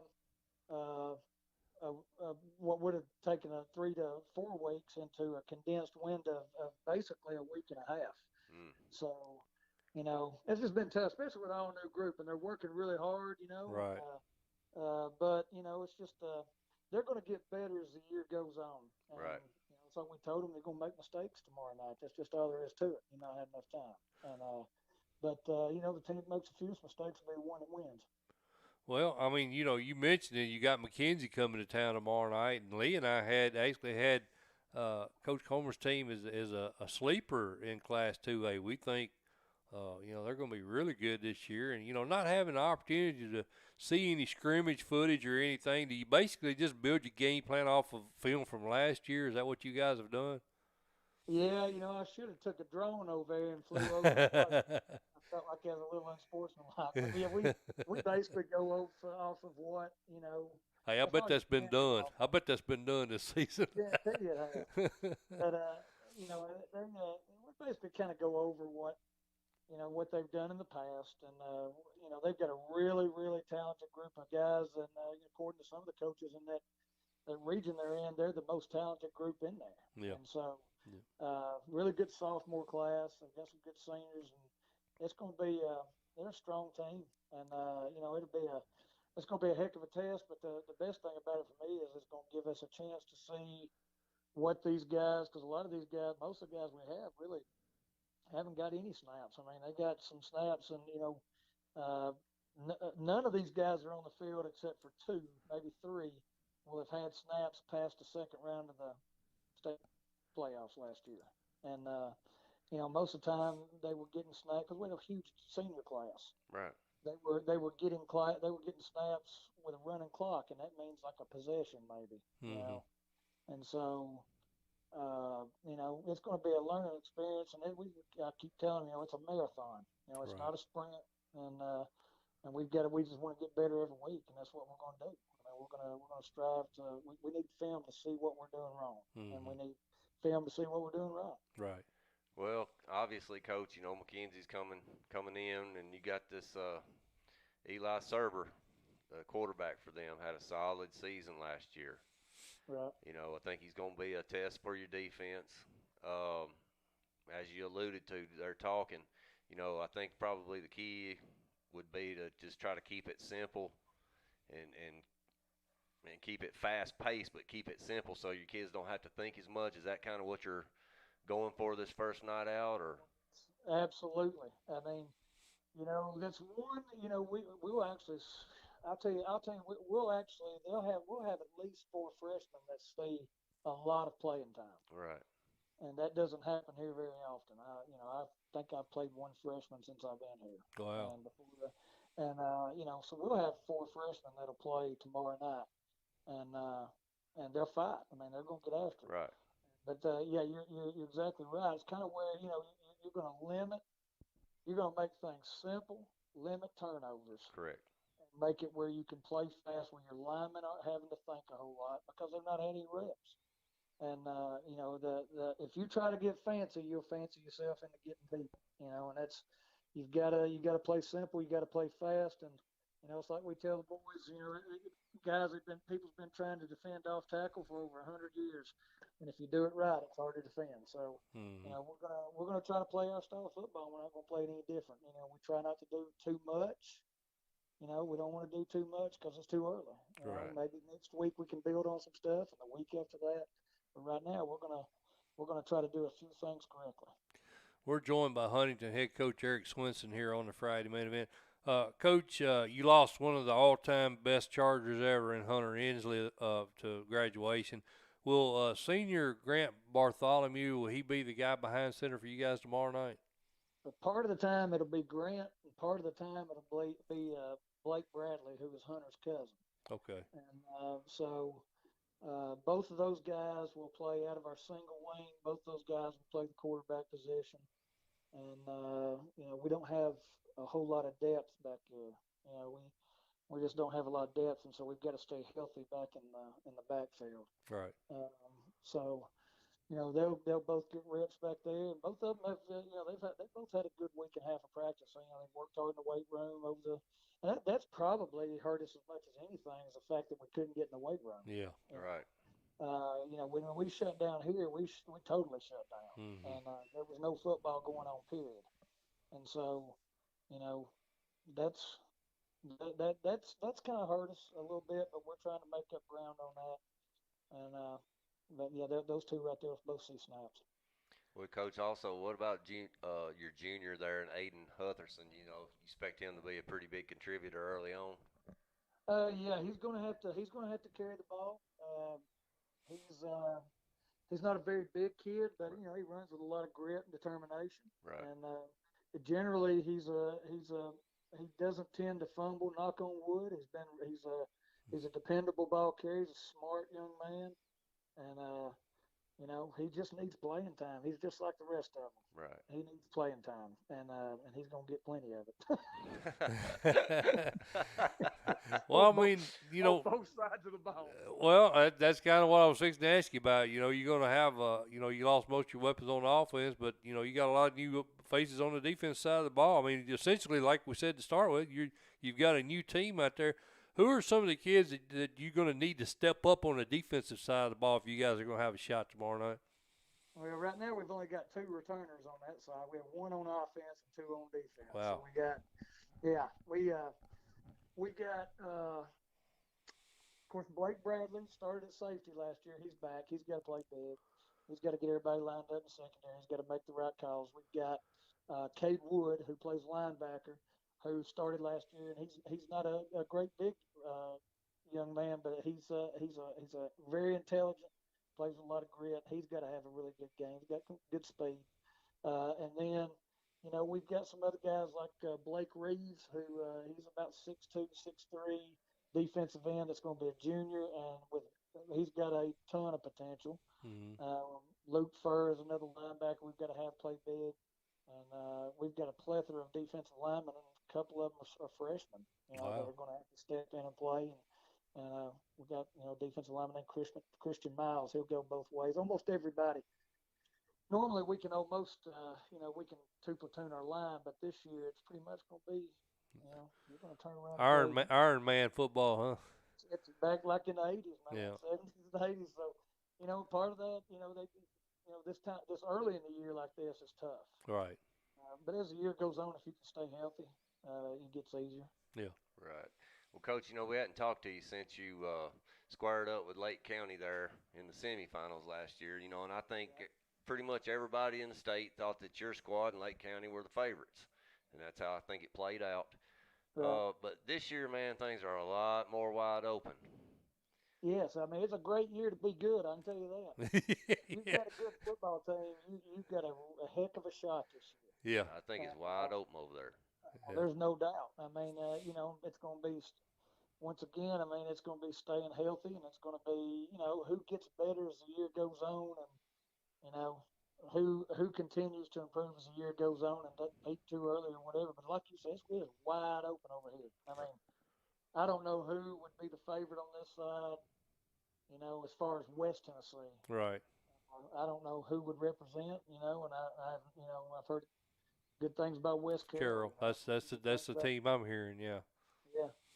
We're talking to Huntington head coach Eric Swenson here on the Friday Minute. Coach, one thing I was kind of curious about, you guys have totally dominated that Region 6 since 2015 when you separated off from McKenzie and Dresden. Do you feel kind of like maybe, because that region hasn't been that strong, that maybe has hurt you guys a little bit in the postseason? Well, I guess that's one of the reasons why we choose to, our non-region schedule. Pretty tough, yeah. Try to make it as strong as we can with right. teams like Milan and Camden mm-hmm. and McKenzie and Waverly, because right. we played Waverly when they were a semifinal team right. when Coach McConnell was there. So we try to make up for that, right. By playing a tough non-region. But I really think, just to be honest with you, in 1A, and 1A to me is probably in the last few years has been better than 2A. I really think that 1A, the good teams in 1A are every bit as good as good teams in 2A. I agree. But I think that, like I wouldn't count. There's no difference between us, Trenton, Peabody, and Lake County. There wouldn't be a stone difference. But the difference is that whenever you play a team in 1A, it's either feast or famine. They're either really, really good or they're really, really bad. That's true. So, which is not saying anything. It's just they're smaller. Some of the schools that are so small, mm-hmm. they just can't stay with the teams that are larger. Right. Other than South Pittsburgh. Yeah. But that the ones that have the enrollments are really, really small. They just have it's almost like it's almost unfair to them in a way that they don't have 65 kids playing football. They're right. lucky to have 25. So that's where the discrepancy is. Yeah. Well, Coach, I won't hold you up anymore, brother. Y'all got a big game tomorrow night, man. I wish you all kinds of luck. I actually would like to see that game. I think that's going to turn out to be one of the better games over there in West Tennessee. Well, I appreciate it, man. I just hope we come out, just play good football. That's all you can ask for. Well, we'll keep up with you this season, brother. We'll try to get you on again with us a little bit later if that's all right. That sounds good. Thank you, man. It's good talking to you. All right, you too, buddy. Thanks, Coach. All right, Lee. Eric Swenson. Guys had some really good football teams the last 4, 5, 6 years over there at Huntington. Yes, sir. I'm pretty sure that, they may be a little off the pace at the beginning of the season, but I think toward the end of the year he'll have them playing pretty good competitive football, don't you? Well, the good thing about having a young squad is, if he can get through his paces early, what's he got going down the road for years? I'm gonna drink on camera. Is that okay? he's got, he's going to be solid again for the next 3 or 4 years. And we all know he can coach. Yeah, no doubt. No We doubt all know about he it. can coach, They're but there every year. Every year. Lee, let's jump back into our big games. Do you remember, was it Lincoln County, Giles County? Is that where we left off? Yes, sir. So we're ready for a game that you've got a little special interest in, as your son's attending Stewart's Creek, traveling to Mount Juliet. New coaching staff there at Stewart's Creek. Yes, sir. Coach Caudill come in. Spent a couple years over at Brentwood, as a DC over there for Coach Crawford. And anytime you can coach with Coach Crawford, you're going to learn something. Absolutely. I like Coach Caudill's an up-and-comer young guy. Heard nothing but good things about him. You know how we talked about this a little bit earlier in a preseason preview show. I don't take my kids lightly where they play and who they're around. Yeah. I like high character individuals to be around my kid, and I wouldn't have him over there if I didn't think Coach Caudill was the guy for that. But he's going up against the Mountain Juliet squad at Mountain Juliet. The attendance thing is interesting to me because typically, Mountain Juliet, man, their crowd is crazy and raucous, and yeah, that's going to be interesting. so with it cut back a little bit, does that equal the playing field just a little? Maybe just a little. But the offset to that is, I think Mountain Juliet's got 9 starters back on offense, 8 on defense, Lee, and I talked to Coach Perry yesterday, and Bryce Messinger, who was dismissed last year, he's back on the team. I don't believe he's going to get to start, but Coach Perry says he's doing everything he needs to do, and so that's just another, another good kid that could potentially, make them even better. I think Swooner and Thornsbury, the 2 kids he told us in the spring that would be competing for that starting spot. So he's loaded at the skill position, and Mountain Juliet, they always are loaded in the trenches. They always got some big guys there. I think it might be a long night for you Red Hawks. Don't sleep. I know you can't pick. You ain't gonna pick this game. I won't pick on it, but I'm not gonna pick the game. But I tell you what, Jalen Moore, Alex Crink, Gabe Walker, and the kicker for Stewart's Creek, buddy, they play for anybody. They're good now. Don't. I mean, Stewart's Creek won this game last year. They did win this game last year. So don't sleep on them. I'm not gonna pick the winner. I wouldn't do that when my oldest son was in school. I remember. So, but don't sleep on them. 73% of the Friday main event Twitter followers like the Golden Bears. I'm going to go with them, Lee. I'm going to pick the Golden Bears, but I think it's going to be a good game. A little concerned about Stewart Creek defense. Yeah, well, they don't have any starters back on defense, so that's a complete new squad. That's so a concern. Yeah, that would definitely. I think offensively they're fine. Right. So I like especially Mount Juliet at home. They're really tough to beat at home. Yes, sir.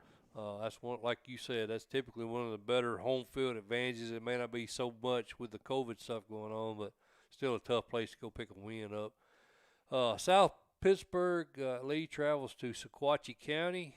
Vic Grider and Roy Dillard. I'm sure Roy Dillard will be taking a road trip for the Pirates. 91% of our fan base like the Pirates to win this one, Lee, and Braden Sanders is back. Hunter Frame is back. DeAndre Kelly, Jared Stone. I mean, they have Hubbard. They've got so much talent, and then they got those Hunter brothers that transferred in. I think our buddy Coach Wartenbarger may be in for a long night tomorrow night. I think so, man. I'll be honest with you, Mike, and this is just being dead serious, straight up honest. I don't know if I've ever seen that much talent on a 1A squad. Yeah, I mean, I'm talking about from top to bottom. Now, there has been Greenback's had some talented D1 kids. Yeah. Other schools, you'll see that. But from top to bottom, I think this might be the most complete roster I've ever seen in a 1A squad. Yeah.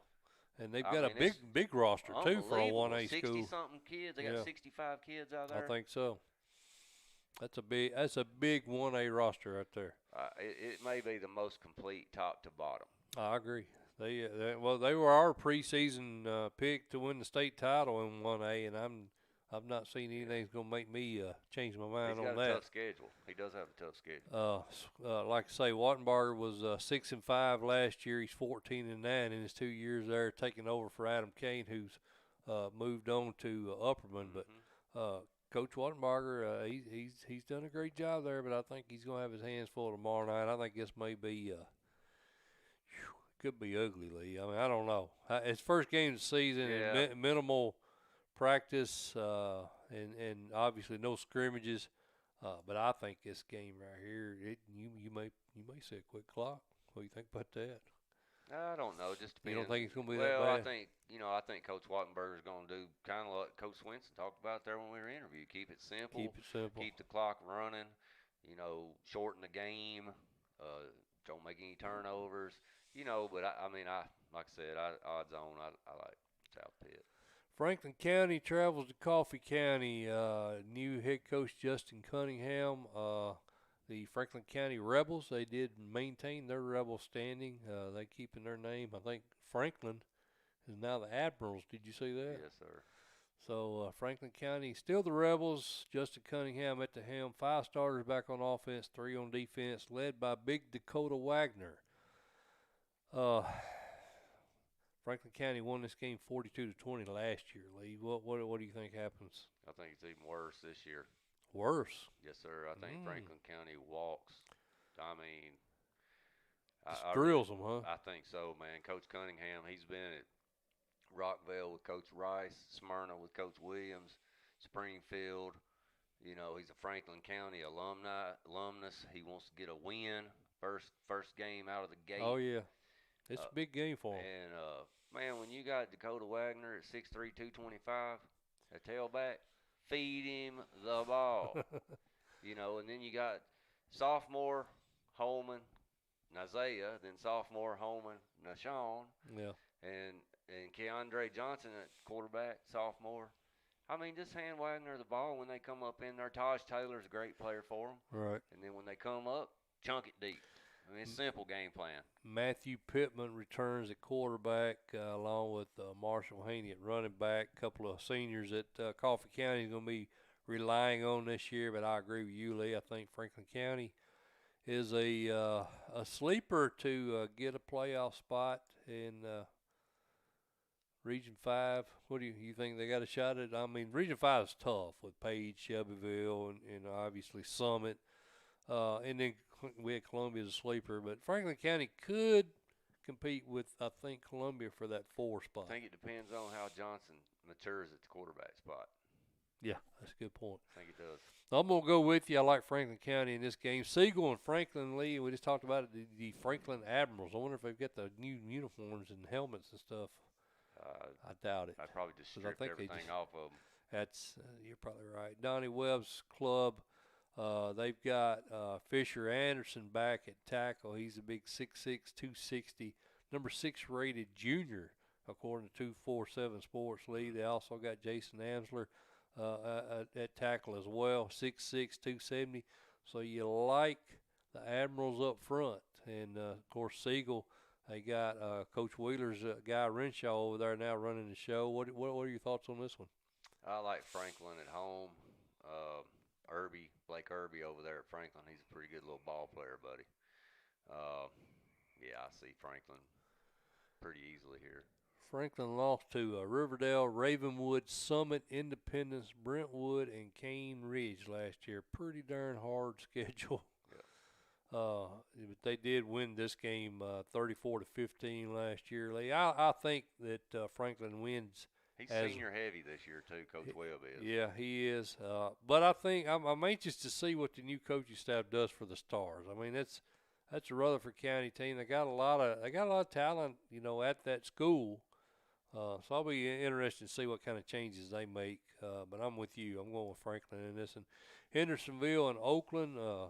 Hendersonville has to travel to Oakland. Kevin Creasy's squad, 13-1 last year, and they got the best number 1 rated player in the state of Tennessee in junior Jordan James at running back. Any possibility James Beasley's squad even makes this game close? No. It was 59-0 last year, Lee I mean, Teat. that's no offense to Coach Beasley, man, but this team over here, this Oakland team, with Victor Stevenson, Antonio Patterson, Jordan James, Bryson Dobbs, and then they picked up the big wide receiver, another, I think he's like fourth or fifth rated receiver in the state, coming in as a junior. Man, this team could beat some small colleges. 91% of our followers on Twitter like the Patriots to win this game. Yeah, I just can't see it, man. Brent Rowe for the Commandos. That kid's name's Isaiah Horton, that wide receiver. Isaiah Horton. Yep, keep an eye out on him. Got multiple SEC offers. All right.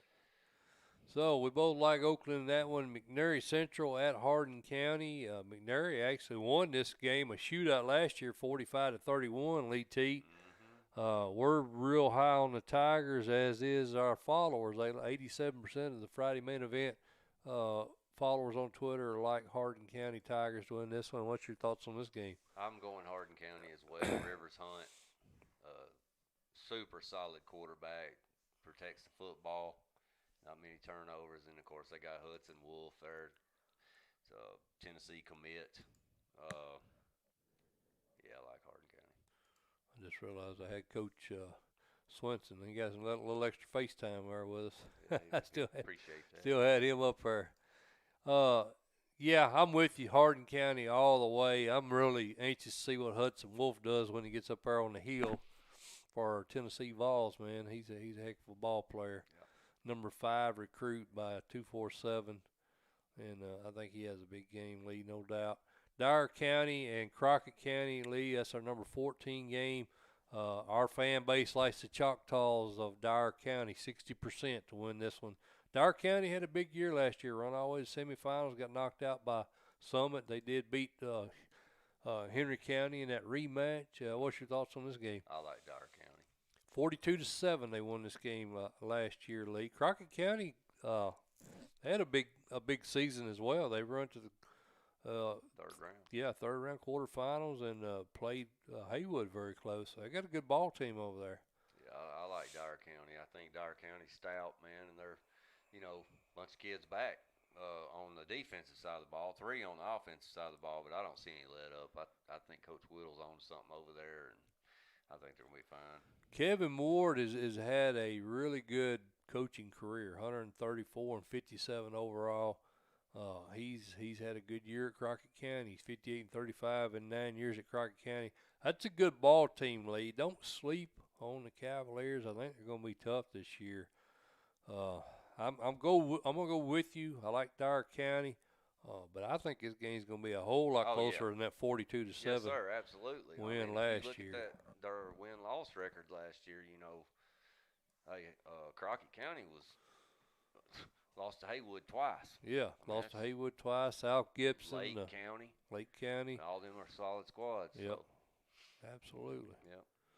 Mount Pleasant at Summertown. Lee Teat, our buddy Bronson Bradley heads over to Summertown tomorrow night. His Tigers, 62% of our fan base like his Tigers to win this one. What does Lee Teat think?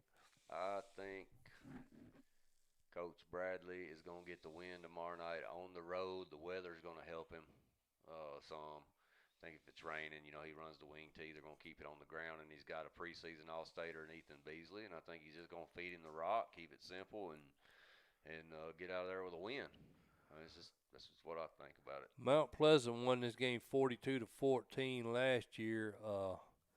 Tigers, I think they won their first 3 games, including that forfeit win over Fayetteville before they got shut out by Cornersville. They rebounded nice. They won the final 4 games of the regular season last year, so you like that. They did get knocked out by McEwen. Summertown won 5 in a row following this opening loss, so they got hot last year too, but they did lose 4 of their final 5 games. And I kind of look at trends in this first week of the season, and if a team trended well at the end of the season, and he's got 8 starters back on defense, we're talking about Mount Pleasant, that's always a good sign. I'm with you. I like the Tigers of Mount Pleasant to win this one. All right, Lee Teat, our next game on the list is Dobbins-Bennett at Tennessee High. The Indians have got a very, very good team this year. think so. Joey Christian, 80% of our fan base like Dobbins Bennett to win this game. Yeah, I'm going to stay with it, too. That's a pretty good little trip, but I think Dobbins Bennett gets the win tonight, man, or tomorrow night with Philip Armitage as a tailback, and then they got Zane Whitson's. So you got senior backfield, like we've talked about, several of these coaches, limited amount of practice, limited preseason stuff we've been able to do. So you like that senior leadership back in the back of the backfield. It looks like their line, several offensive linemen that are seniors. So I'm going to go with DB. Me too. They won this game 33-13 last year. Tennessee lost to DB and Gibbs.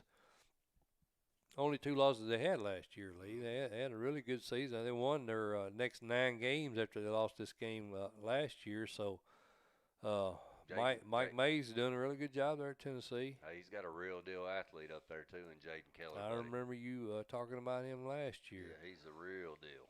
He's the number 18 recruit according to 247 in the state. Yeah. I'm gonna go with you though. We had DB real high in our preseason list, top 10, so I'm gonna go with them. That'd kind of be that'd look bad if I picked one of my top 10s to lose in the first week, wouldn't it?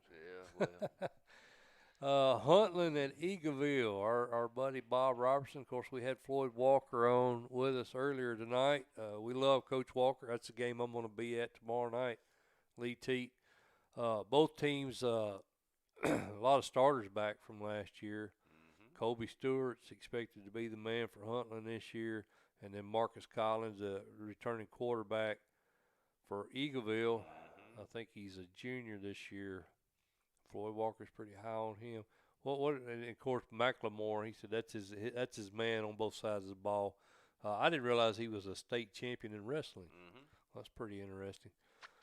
He looks the part. I saw some pictures of him, man. He's ripped. Well, he's right when he says he's the bell cow. Yeah, he's the bell cow.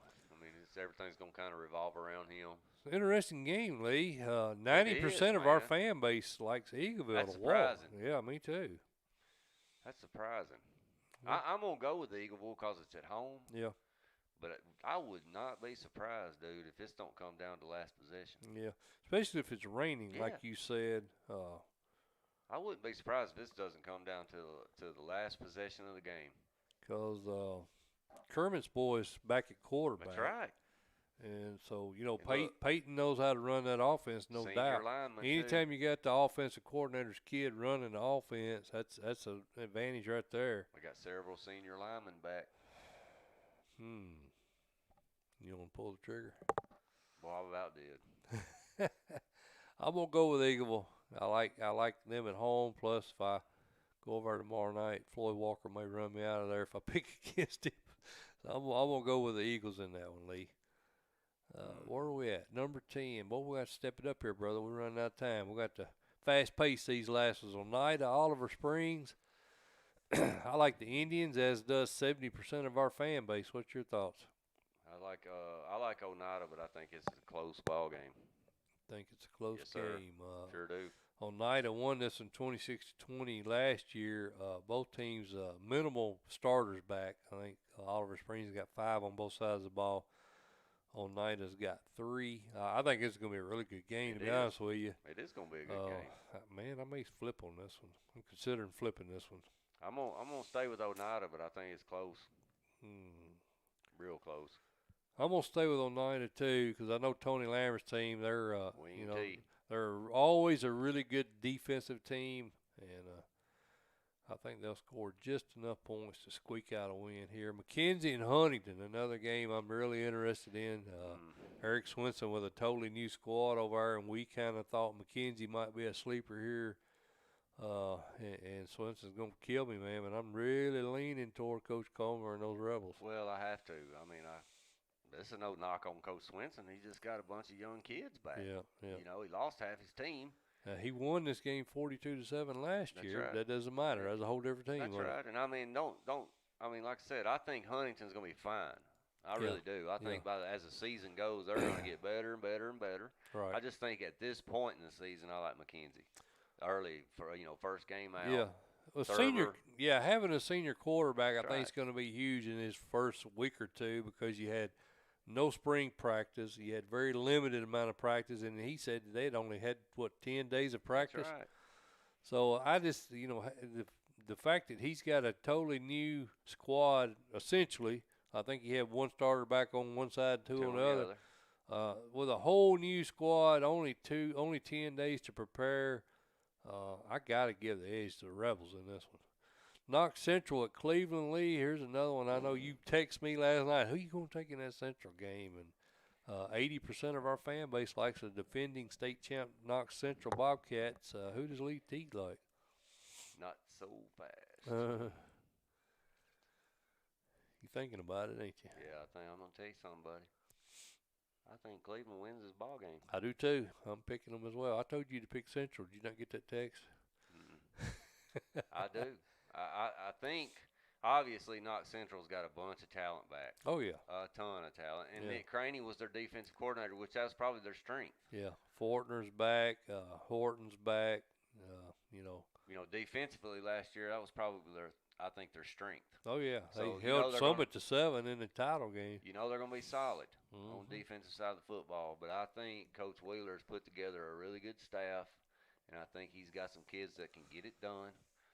And I think he's big up front. He said he's really happy with that run game, Lee. If they can shorten this game. That's right.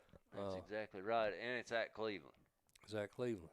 I'm going to go with the Blue Raiders. I'm going to go with them, too. I was hoping he was going to go Central so we'd split that. Ravenwood at Centennial. And Centennial, Lee, is a team last year that I think was a lot better than what their – their 3-7 record set. They lost to Independence, they lost to Shelbyville, they lost to Franklin, Page, and Pope John Paul, and Brentwood. I think it was a 1-point loss to Franklin. It was a 5-point loss to Brentwood. So they were right there in these games. But they did, nonetheless, they did lose. They won 3 of the next 4 after losing this opener to Ravenwood, and then they lost the last 5 games of the year. So I guess I'm going a roundabout way of saying I think the Cougars, Mount Crisis Cougars, were a whole lot better than that record, and I think they'll improve on that this year, but I don't know if it's going to be this game. No, it's not. So that's just the short and sweet of it. Yeah, huh? They're not going to beat Ravenwood tomorrow night. What about the quarterback? Who's taking over? I haven't even heard. Do you know who's taking over quarterback for Ravenwood? I have not, but let me tell you, when you got Jake Brenningstool, Junior Colson, and another guy that, Damon Owens is for real, buddy. That senior linebacker, he's for real. And they've got the number 1 recruit in the state in Brigginstool, and then they've got Colson, who's the number 2 recruit. Going to Michigan. Top 2 recruits in the state right there at Ravenwood. And then Damon Owens has already got multiple SEC type offers, so. So essentially, you're going Ravenwood. I am. I mean, good grief. All they got to do is just get somebody back there and hand the ball off. Science Hill at Elizabethton Lee, defending state champs, Fighting Cyclones, won this game 28-20 last year. Stacy Carter, a really good coach, probably underappreciated, I think, on the whole statewide scope of what a great job he's done there. 140 and 55 overall. Always does a really good job with that squad. The Hilltoppers have any shot? I think it'll be a close ball game, but I think, Elizabethton's got it in the bag, but I think it's going to be close. Bryson Rollins, man, he's a real deal. I love dude. watching that kid play ball. I mean, he's the real deal. Yeah. Don't turn the ball over. They got All-State Connor Johnson, All-State Parker Hughes, Cole Morganston, Stern, All-State. So, hey, Coach Witten's got the full covered right now, so I'm going to roll with Elizabethton. 8 starters back on that team that won the state title game, 8 offensive starters back. I think that offense is going to roll again this year. And it's at Betsy. And it's at Betsy. I'm going to take them also. Haywood and Henry County, Lee. Interesting game right here, Mike. Yeah, I've been talking to our buddy TJ Dameron. Dameron, Ryan's dad. I've been talking to him a little bit this week. I think he's pretty excited about this one, man. They're going to have their hands full. Chris Smith Tomcats, solid. 59% of our fan base like Haywood to win this one. That's correct. What's your thoughts? Hey, buddy, Chris Smith can coach. I mean, this is bottom Came line. over from Germantown. He can coach. Yep. He wouldn't have left Germantown to go to Haywood if he didn't have some players, right? Yep. Alex Evans is real. Senior running back. Mm-hmm. He's a baller.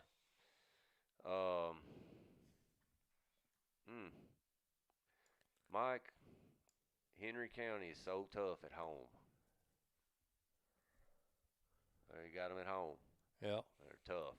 And young Mr. Dameron, sophomore quarterback, has got plenty of weapons around him. I think Henry County gets this ball game. I like them also, Lee. I'm really going with them as well, but I think this is probably the best game. It will. Maybe in the whole state. It's going to be a great game. It's going to be a good one. If you're over in that area, man, that's one you want to go watch tomorrow night, no Henry doubt. County. Fairview and Page lead Teat. Chris Hughes' squad lost this game 38-6, but he does have Logan Nardozzi back, 1,778 rushing yards, 16 TDs. Page rebuilding. They got two starters back on both sides of the ball. But Coach Rathbone, if anybody can coach him up quick, he can. What's your thoughts? It's at Page, right? It is at Page. Page does have 17 starters back on offense and defense. I might have to go with Page. Go on Page. I know they had a heavy graduation. 86% of the fan base for Tennessee Sports Twitter feed likes Page. Mike Motor likes Page. Lewis County. It's going to be a good one too, Mike. Decatur County, Riverside. Bobby Sharp, the old veteran, against Johnny Frost. Both teams with 7 starters back on defense, Lee. 28-7, Lewis County won this game last year. And then, if I'm correct, in the first round, Riverside come back and got them. That's right. So they split last year. Correct. Who you like in this one? I like Riverside at home. Riverside home. Yes, sir. And our buddy Alex Tolley's dad, he's one of our compadres on Facebook, and his boy plays linebacker on this squad. And he's probably going to shoot me if I pick against him, ain't he? Well, I mean, I just like them at home. Yeah. I think it's a toss-up I do, too. I think it's going to be a good game. I may go flip side, Lee, just so we're on the opposite side of a game. We've been picking the same game too much, and this is a toss-up in my opinion. It is. I think I'm just giving the advantage to Decatur County. Yeah, being at home. Field. I totally agree with you. If you had picked Lewis County, I was going to go Riverside. I done made my mind up I was going to go opposite of you. All right. Moving on down. Boy, we're about out of time. Beach and Powell, Lee. Beach and Powell. This is a big one. If I was over there, that's the one I'd be at right there. This could be a state championship preview right here. Possibility. This one tore me up. Yeah. Yep. I think it's a 2-point game again. You do. 19-17. No, I'm sorry, that score. That was when I thought they were playing West. I think it's a 2-point game. You think this is a 2-point game? You give the 2 points to the home team? Yeah. So you're taking Powell. I'm going to take Beach. I like the senior leadership. You staying with it? I said, do you like give you the 2 points? You picked for me, Mike. I said, you said, do you? I said, do you give the 2 points to the home team? You said, yeah, you do. So which means you're picking Powell, right? Boy. I'll stay with Powell. That's a toss-up. I'm going Beach because I think they're a more veteran squad, and Powell's very young. But I think Powell's probably more talented. I think Beach is more veteran. And I think, Beach likes to pound that ball, and I think, Coach Lowe told us he thought that was, an area of his team that is going to need a little time to gel, is that line. So I'm going to go Beach. Summit and Independence is the last game, Lee, and we got 2 minutes. And this is another really good game, man. You got Brian Coleman's dynamic duo, Dustin and Keaton Wade, the two twins, the juniors, running back, quarterback, going against Scott Blade, one of the best, in my opinion, offensive minds in the state. Eagles, 59% of our fan base like Independence to win this game. Summit. You like Summit? Yep. Like the Summit Wade. won this game 34-15 last year, and we do have Summit as our Class 5A preseason number 1, so it wouldn't make a lot of sense for me to pick against them. I like the Wade brothers, and I like that offensive line for Summit. I think I'm going to go with you, Lee. This was a tough one for me to pick. I think it could really go either way. We've got a lot of good games. And the thing about it is, we hadn't really talked about it, but normally I've gone and watched some scrimmages. I've watched some scrimmages and 7-on-7s, but we don't have any information. I haven't even made it out to any practices this year. Well, it's just basically uneducated. We'll know a lot more after tomorrow night, won't we? We can't even call these educated guesses anymore. It's really shot in the dark, isn't it? Yeah. All right. Summit. I'm going to go Summit also. All right, man. We got the first one in the book. Got the first one in the books. We appreciate you guys tuning in tonight. Appreciate my partner, Lee Teat. We appreciate all the coaches that joined us. Marty Wheeler, Matt Lowe, Floyd Walker, and Eric Swenson, coaches. We appreciate. That's a pretty doggone good lineup. Yeah, Lee Hayes coming on. Yes, sir. Appreciate Lee jumping on with us and giving us a little info about West Tennessee over there. But it's been a good show. We appreciate you guys joining us. Appreciate Coach T, CoachT.com. If you are not a member, please join CoachT.com. He'd love to have you over there. All right, for Lee T, I'm Mike Motor. We'll see you guys next Thursday, 6 p.m.